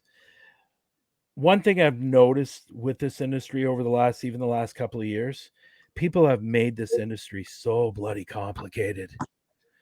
Like it really doesn't need to be that complicated, but I don't know. I'm like Dan. I'm old. Dan's old school too. And I know he uses some of the equipment that Shane has built, but I think overall Dan's old school as well. I'm old school. I like it that way. And look how much evidence I've captured. And it hasn't been really anything fancy.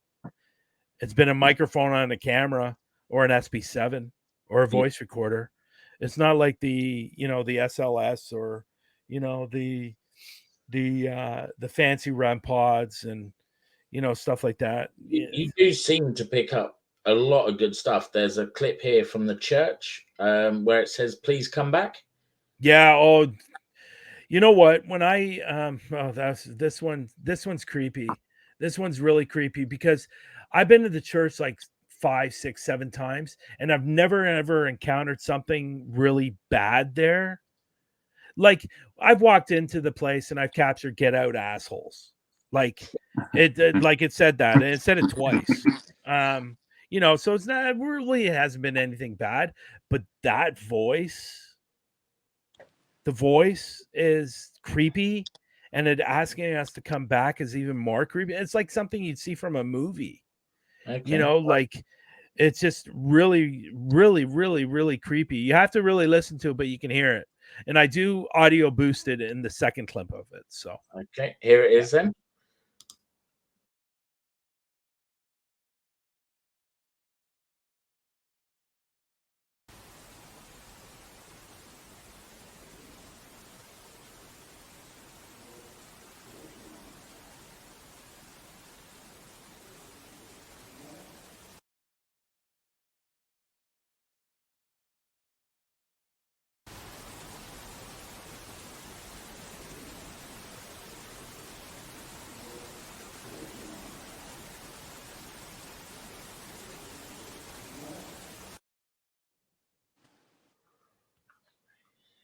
Like, did you hear it, Nando? The second time I heard it, yeah. Isn't that not creepy as especially when you're staring at that wall and then all you hear is that? It's like, wow, okay. Yeah, that was it was like when I heard it, my mouth nearly dropped. And I was going, oh my God. Like, there's another one that I sent you, the Streaming Tunnel one. That is definitely Class A EVP, and it's probably one of the best EVPs that I've captured. Yeah. And you definitely have to play this one. This one is the Streaming Tunnel, and I've talked about it on many occasions. The Streaming Tunnel is about a girl that was killed there. They don't exactly know how she was killed, but I didn't send you this clip, but there was a clip that I did get through the SB7, which kind of answered that. Anyway, there's 3 different stories to this tunnel of a girl getting killed, assaulted, and then set on fire. It's really, really unfortunate what happened to this girl, whatever the story is. I think I know what happened because I captured it. I didn't send it to you, but I was standing outside of the tunnel and I was walking back towards the tunnel and I heard something to my left, but I wasn't sure what I heard. But when I got home, I put in the SD card because that's what I did right away because I knew I knew it was something.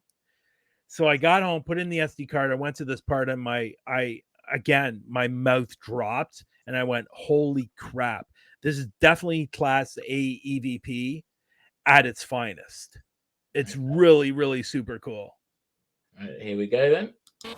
Which way do I go?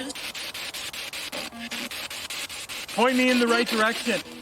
Do I go straight or is it behind me?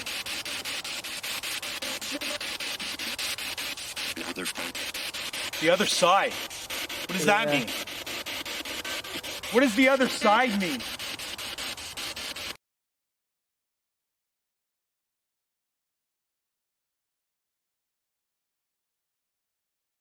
Which way do I go?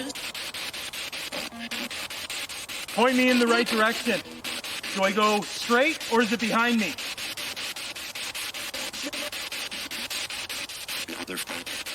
The other side. What does that mean? What does the other side mean? Okay, so that wasn't the right clip. That was another clip. But that clip was we were about 200, probably about 200 feet away from the tunnel. And because there's a foundation, the house of the so part of the story is the girl that was killed in the tunnel. One of the stories is that her parents were going through a nasty divorce. The father set the house on fire. The girl was still in the house. She got severely burned, ran down to the tunnel, and ended up dying from her burns. So we were actually looking for the foundation, because apparently the foundation is still there, and apparently the energy coming off that foundation is incredible. So we wanted to find it. Now, you can see there, I was asking, can you help us find it? Because we were looking for the foundation. It said the other side. Well, somebody in the comments, and we ended up finding this out, somebody in the comments said, you guys are on the wrong side of the road. It's on the other side of the road. Oh, wow. So it was telling us that we were on the wrong side. It's on the other side of the road, which it was. We never ended up finding it, but it was on the other side of the road. I've later found out where it is, and I haven't gone back there. But I will say, moments before that, I asked the question, will you help us find it? I didn't send you the clip, but will you help us find it? And on the SB7 I captured, you'll never find it. Jeez. Did you ever find it? Clear as day. Clear as, just like that one was. Yeah. It's clear as day. Nice seeing you, Danny. We'll talk soon. I definitely have to talk to you soon. So, but it said, yeah, you'll never find it. You haven't seen that one, Nando? No, I'll send it to you. I'll send it to you. Or I'll show it to you guys after the show. But the actual one that I wanted to show you, it says there's another one from the streaming tunnel there. Let me just, I'm going to get to my email because that's the one that I was talking about, the Class A EVP. That one there would probably be more of a DVP, but let me, where did it? Yeah, I wanted to show because that one's definitely a class A EVP. It's really, really super good. Let me see here. Streaming tunnel. Did I send it to you? I'm sure that I did. Maybe I didn't. Huh? I thought I did. Oh, there it is. Oh no. Oh, I didn't send it to you. I thought I did send it to you. Anyways, there was another one that I captured. I captured as Class EVP. I was standing outside the tunnel, and it actually said, "What's your name?" Wow. Very, very clear. I thought I sent that to you. That's weird. I'm sure I sent it to you. Anyways, it's not showing here. So, but I'll show you guys that. I'll show you guys that that one. That one's really, really super cool. Same to you, Dan. Same to you, buddy. So, what's the other one? Play the Ghost Road flashlight. This one's really, really super cool. And then I'll get you to do the church EVP. Yeah, that one's super cool too. Ghost Road flashlight. I don't think I've got that one. Which one's that on? It says Ghost Road flashlight. No, haven't got that one. It's on them. It's at my end. It says Ghost. It's under Sherwood Forest. No, I'm not showing that one on my end. Have you got that, Nando? No, I got Sherwood Forest, and then there's none. Yeah, it stops after Sherwood Forest. Really? Yeah. What other ones do you have? I've got Hermitage, Go Check, Church, Trapped, Church, Keynote, Church EVP, and Abandoned Building to play. Do you have Greenbelt Drive? Nope. Oh, I wonder why some of them didn't come. That's interesting. Okay, so I can show it at my end. Okay. Which one was I going to show? Oh, the flashlight one. Okay. Let me just open it up here. This one is super cool. So basically, Ghost Road. Let me just set it up here. Ghost Road is a road where apparently there's one road going this way, then there's one road going this way, and there's a rock. And Nando, we talked about this not too long ago. A guy who's on a motorcycle that crashed. He hit a barbed wire fence, and he got decapitated, unfortunately, and his head hit the rock. And that's why they say Ghost Road is haunted and the rock is haunted. This particular moment, I was with a buddy of mine. The flashlight that he had was it's very difficult to turn it on. It's not a twisty or anything like that. It's very difficult to turn it on. So he put it on the road. He set it down, and it turned on. I asked the SB7 this question. Let me get it. Let me get the video file. I'm actually going to go to you know what? Let me share it this way. Share screen. There we go. Share.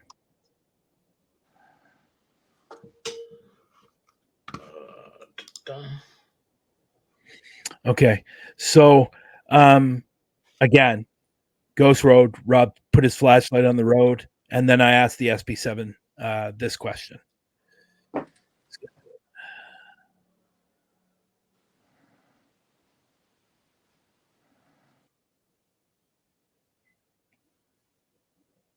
That's weird. That's interesting, eh? That's weird. I never turned that on.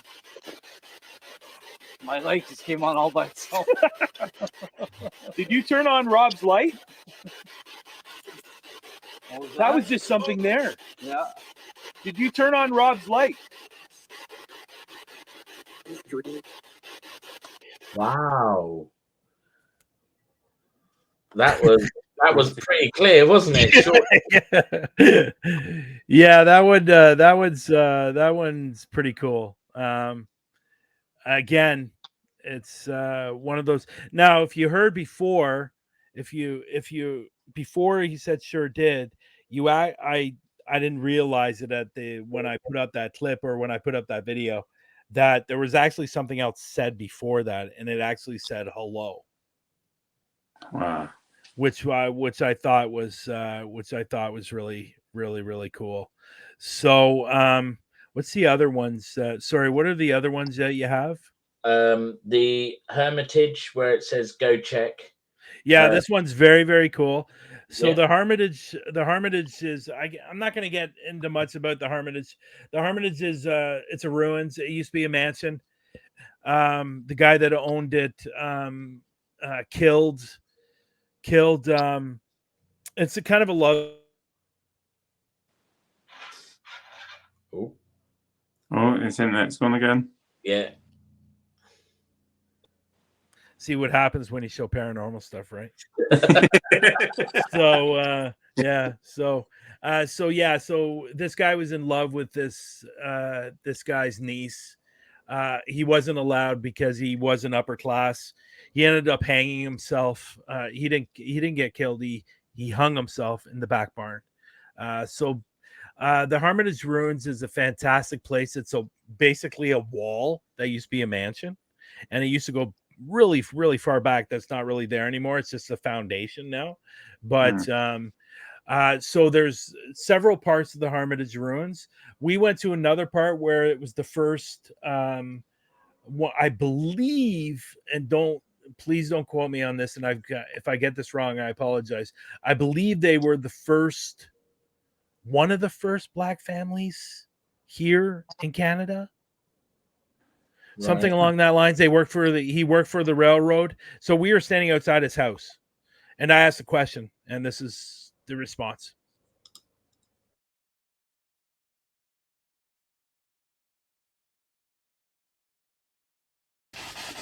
Is there anybody upstairs in this house right now?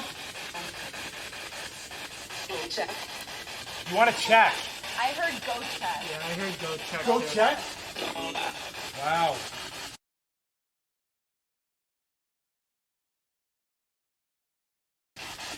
Is there anybody upstairs in this house right now? Check. You want to check? I heard go check. Yeah, I heard go check. Go check? Wow. Yeah, go check. Yeah, it's pretty incredible, some of the stuff that you capture off the SB7. And that was obviously, I thought I heard something different and what they heard. So when I got home, I checked, and yeah, there it was. Go check. You weren't allowed in the house. You can't get in the house, and it's all boarded up. And I believe it's open during the summer. They allow people to go through, but which I'd love to go through is actually see what's going on inside. It's actually a really, really cool place. It's very, very, very large area, but Hermitage Ruins. And, I got a video up on TikTok that from the Hermitage Ruins when I was with another girl named Amy. We were doing an investigation there, and I captured something pretty great. And I'm not one of those big fans of the necrophonic, and I think it's good. And I think it's bad, but I captured something incredible on there, and it did extremely well on TikTok. Extremely well. I think it got over 100,000. No, just under 400,000 views. Wow. Yeah, on Facebook it got over 100,000 views.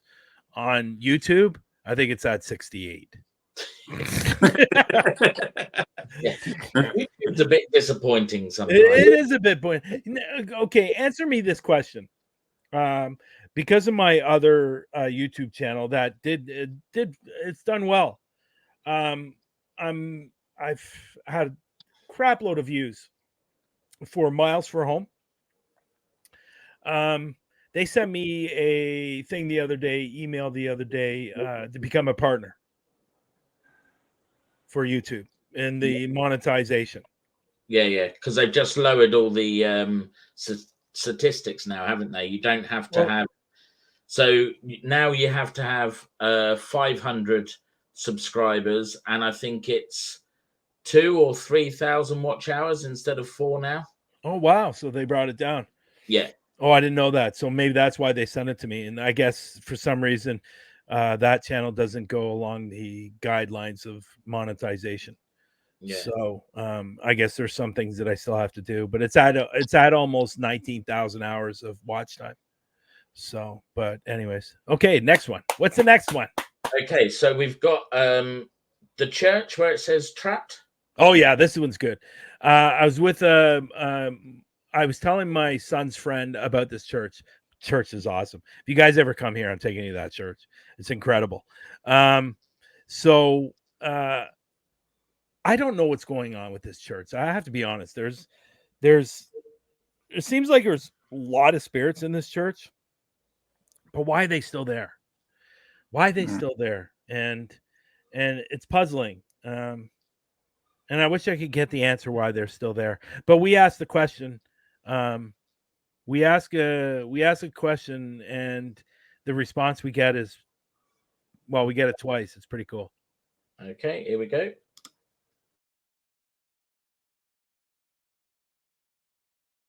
Are you stuck here? Do you want to leave? Yes. I just heard yes. Are you stuck here? Do you want to leave? Yes. I just heard yes. It sounded like a very depressing yes. Yeah. Yeah. Like when you hear it, like it was like they're in some kind of pain or distress or something. Well, this is the church where I brought home that woman, right? The woman that followed me home. This is the place where is this the place? Yeah, this is the place. Yeah. And even like I could see her at times, but I had a medium I trust actually tell me that she's very depressed and she's looking for something.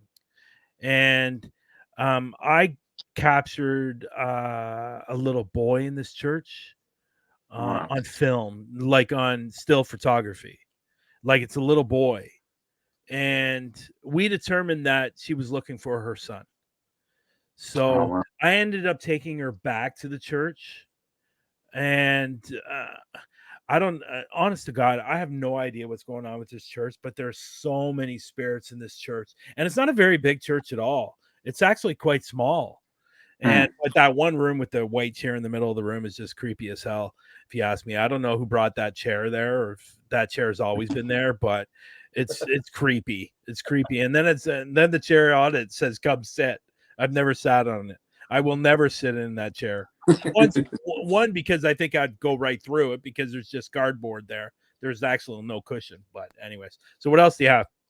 So we got the church, and it's the keynote. Oh, yeah, this is great. Like I said, I've been to this church so many times. There's actually a piano in this church, and it's broken, but some of the keys don't play at all. But I was really, really hoping one time I was actually going to capture the piano being played. So we were in another room with that stupid, ugly white chair that creeped the hell out of me. We were in that room doing an SB7. And so I left the camera because we were doing it live, actually. So we had the camera phone with us doing the live in that one room, but I left the camera in that room on top of the piano, and this is what we capture. Okay.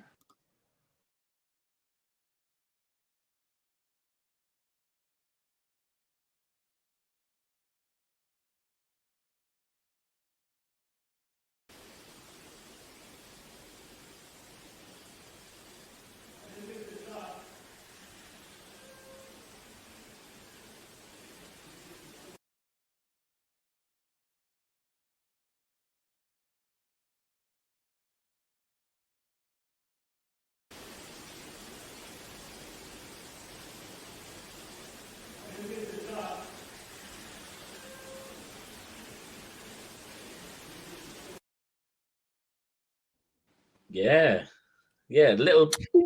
Yeah. That's cool. That's intense. Yeah, that was I was really hoping I was going to capture that, and finally when I did, I was just like, okay, I don't have to go back. Thank you. Goodbye. Thanks. I've been here 6 times. I don't need to come back now. But no, but if you guys come out this way, I'll definitely take you. Like I'll take anybody if they want to go. But the church, I don't know what's going on. I took 2 friends of mine, and we didn't hear. I heard something every time we walk into this place. Something is said. Something is caught on the microphone camera. I took two buddies. The last time I was there, I took two friends of mine, and we walk in. I heard something. I wasn't sure what I heard. I got home. I put the SD card in. I listened, and it said, "Get out, assholes," twice. Now, the interesting thing is, and somebody brought up this point to me, and I thought it was interesting. I'd never heard that before.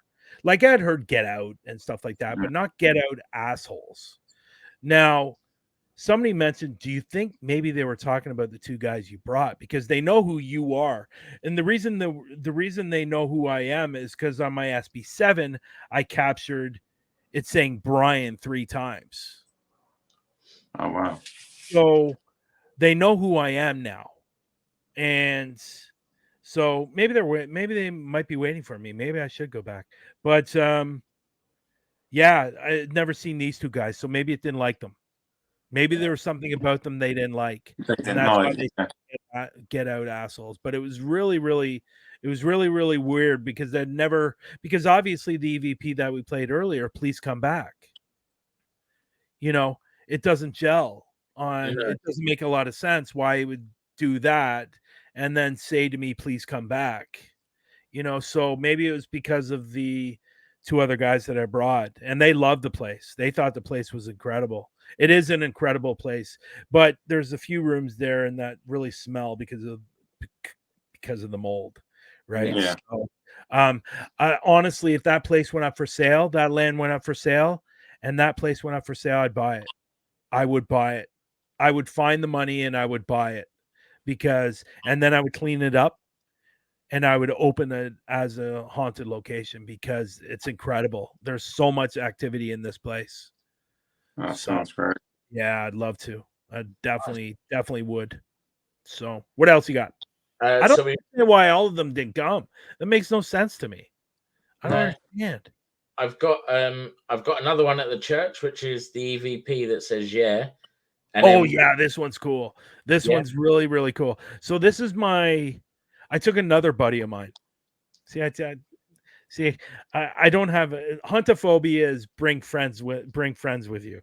So, but this one was cool. I was up on the stairs, and Rob, my buddy, was down coming out of one of the rooms, or he was facing inside, looking into the room, and he had his phone on, just because he was going to take a picture. And he goes, "I'm looking at all these. I don't know if they're orbs or dust particles," and I said they're probably dust particles. Yeah. And then we capture this. Oh, this one's cool. Film here. Oh, really? Yeah. It almost looks like it's weird. I don't know what they are. It could be dust. It could be dust particles, yeah. Yeah. It's more than likely dust particles. Yeah. Did you hear that? No. I just heard a yeah.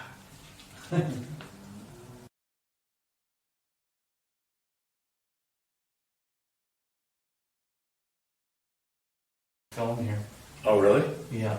It almost looks like it's weird. I don't know what they are. It could be dust. It could be dust particles, yeah. Yeah.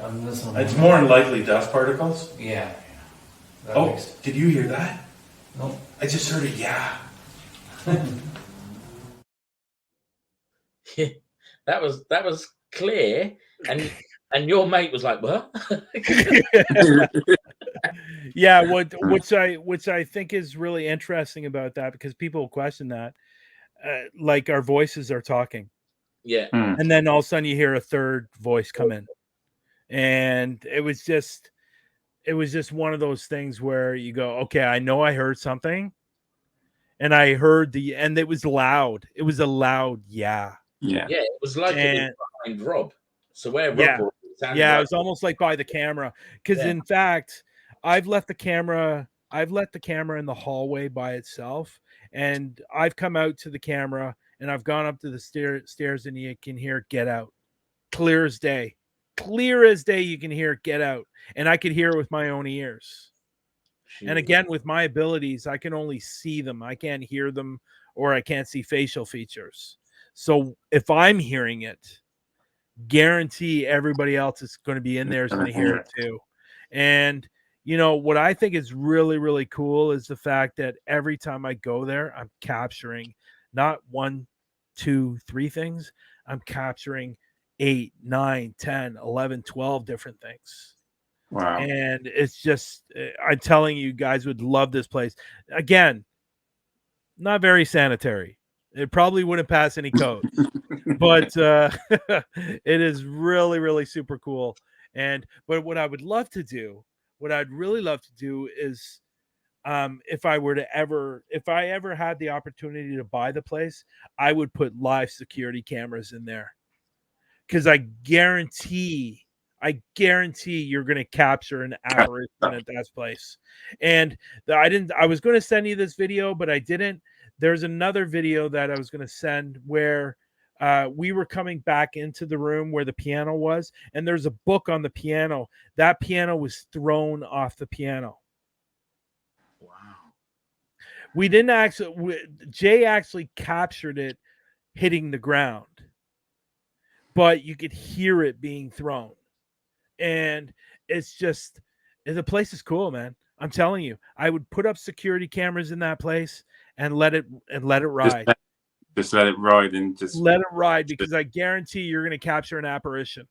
Because I captured a picture of a boy apparition in that place. You can see the boy's you can see the boy's head. Oh, that's cool. It's on Instagram. I think I put it on Instagram. But no, just an ultimate cool place. I love that place so much. I'd love to have the opportunity to buy it. And from what I understand, it's under the Historian Society, I believe. I'm not sure about that, but I would definitely, again, if I could, I would. That'd be great. Yeah, great location to have on the Global Ghost Hunt. Yeah. Yeah, but the problem is you kind of have to sneak on sneak into the place. Yes. That's cool. The back door's open, which is the bathroom, which leads into the church. So you're not really, it actually says no trespassing. Sorry, people. I trespassed. So you could imagine Global Ghost Hunt Live, halfway through, C.E.O. gets arrested for trespassing.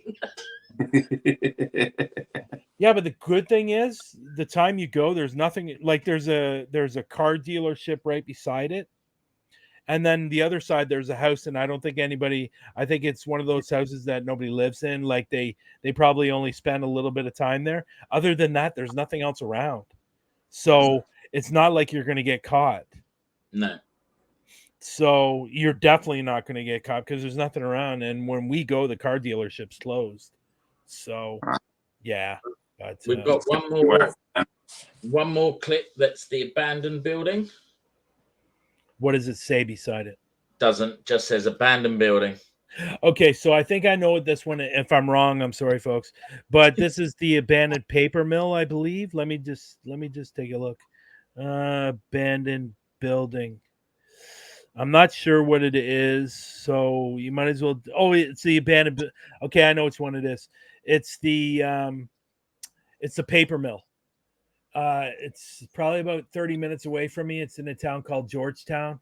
I've been there a few times. Place is massive.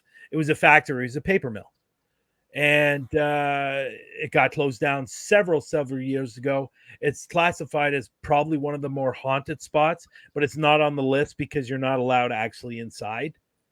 It's an trespassing. But you know what? But the thing with this place is everybody knows that people go there because people just go in there to hang out, like on the rocks, because it's kind of like in a quarry type of thing.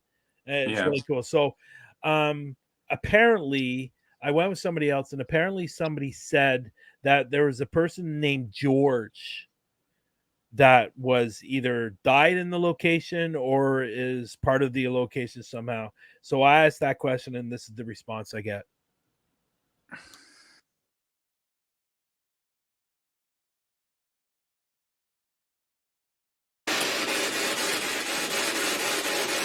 Is there a George in this building?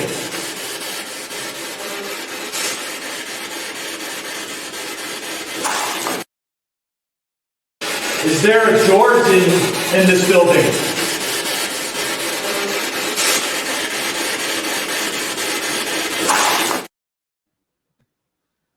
I thought it said I don't know. No, that's what it's funny you said that, because originally that's what I thought it said, but it actually, this isn't coming from the SB7. This is actually coming over the microphone camera. Oh, Okay. wow. So, because we originally thought, and I had another camera view, that's why. I originally thought it was coming from the SB7, but it wasn't. It came from the microphone. So it actually just said no. Ah. Wow. And another cool piece of, obviously, Class A EVP, only because of the intelligence of it. So it responded to my question. Yeah. And to me, that's intelligence. So Nice. yeah, Yeah. but I've captured quite a few things out of that place as well.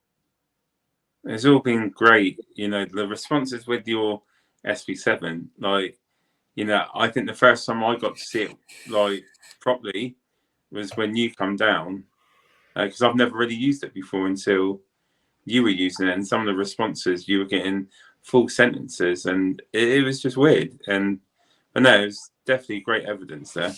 Well, what I think what really validated it for you, and correct me if I'm wrong, when we were at the Victorian, and I was introducing everyone, and it said and I said Lex, it said Lex, and then I said Nando, and it said Nando. Yeah, for me, because my name's not one that you would expect to hear, you know, so it's just like, that was weird. But I've got to say, since then, we've been using like the SB7 and that, and the amount of times I've got my name come through, you know, it's just weird. And it just seems to affect, because it never had it before, but then since then, you know, we went to a place called the Burton and Brickworks, my name come through. And it's just funny, every so often my name would just come through, and I just tie it up because of the way you did it. But no, it's been Arundel House it did though. At Arundel Jailhouse it came through when Dan was saying, he went round and he said, "Can you say one of our names?" And it said Nando, and we all just was like, "What?" So yeah, it's maybe they like you, Nando. Yeah, maybe. You know, I think you have a good energy about yourself, and that's probably why they're saying your name.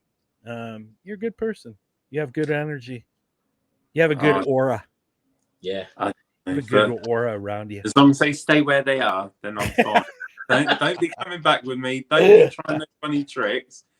We don't play those sort of games. Stay where you are, then we're good. I would bet a lot of money that you have one in your place right now. I bet. Do you know what? It's funny you say that, right? And I've especially over the last year with certain things that have taken place, I do believe there's a specific person that's around me, but a family member. Because no, you definitely have a spirit there that has no connection with you whatsoever, family wise. I guarantee it. Probably the one that was rattling the door when we had our podcast when you interviewed me. Shut up. Well, the one that was scared, I wasn't. If it hasn't done anything, it's just lingering, and that's all it's doing. Brian, I've never seen someone stay on camera. I'm just going to lock everything up before I run upstairs to bed to Sarah. He was that scared because the door was rattling. Yeah, no. So what happened was, a week before, during that week, I think it was, I went to my grandparents' grave and their picture had fallen off. And I took it home with me so it didn't break. Anyway, so it was when Rob was on the podcast we're on Portal. Anyway, so we were talking in the background, and I kid you not, the door handle started shaking up and down, like someone was trying to get in. And Rob saw it for himself. So I can hear it, he saw it.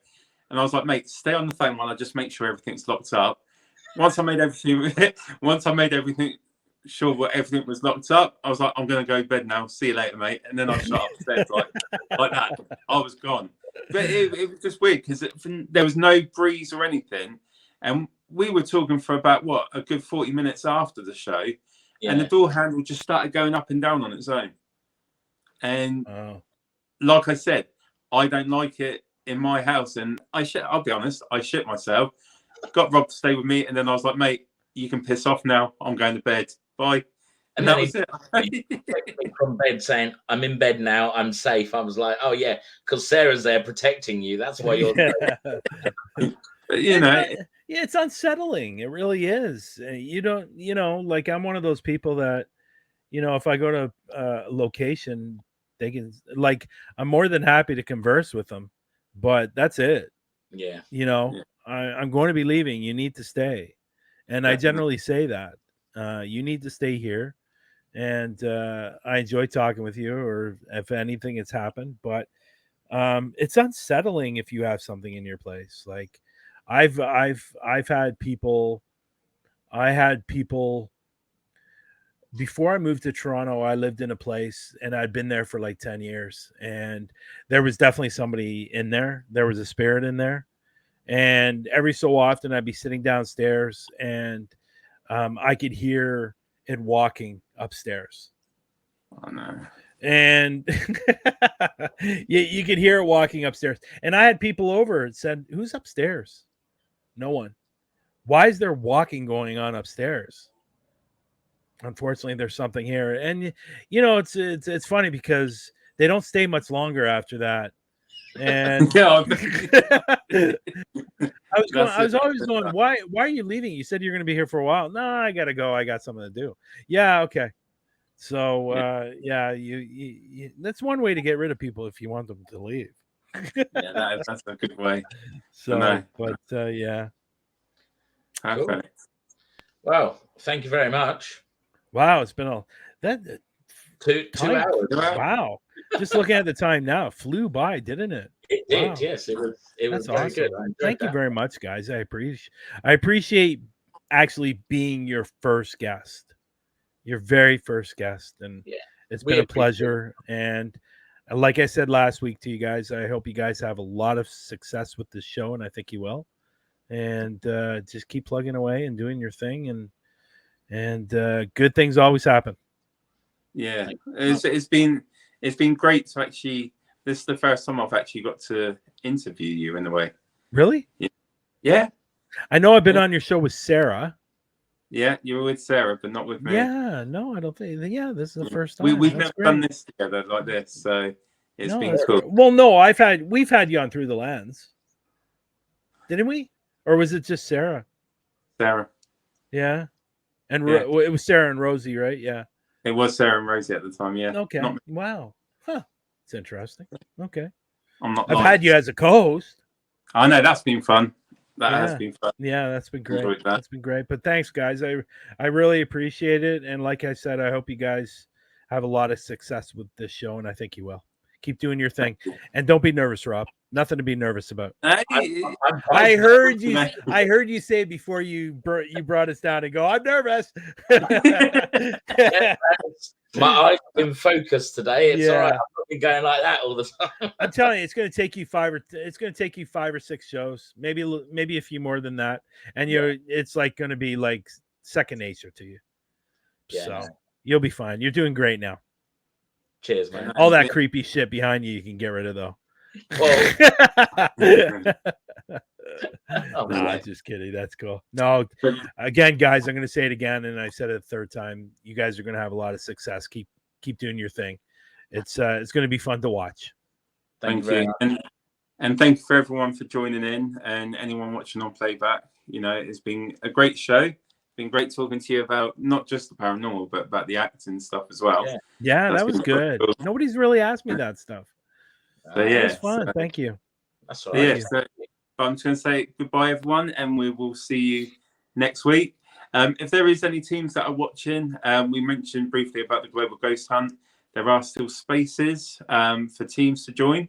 If you look at the description below, you can go to theglobalghosthunt.com to register your team, or if you've got a location, October the 19th to the 29th. So if you've got any questions, get in contact with anyone from the Global Ghost Hunt team, and we'll be happy to help. But other than that, I'm going to say goodbye to everyone. Yep. Thank you very much. Next week, we have Danny Moss coming on the show from My Haunted Hotel. So yeah, it's going to be another great show. That's cool. So for now, we will see you all later. Thank you very Bye. much. Bye bye. Good night, everyone.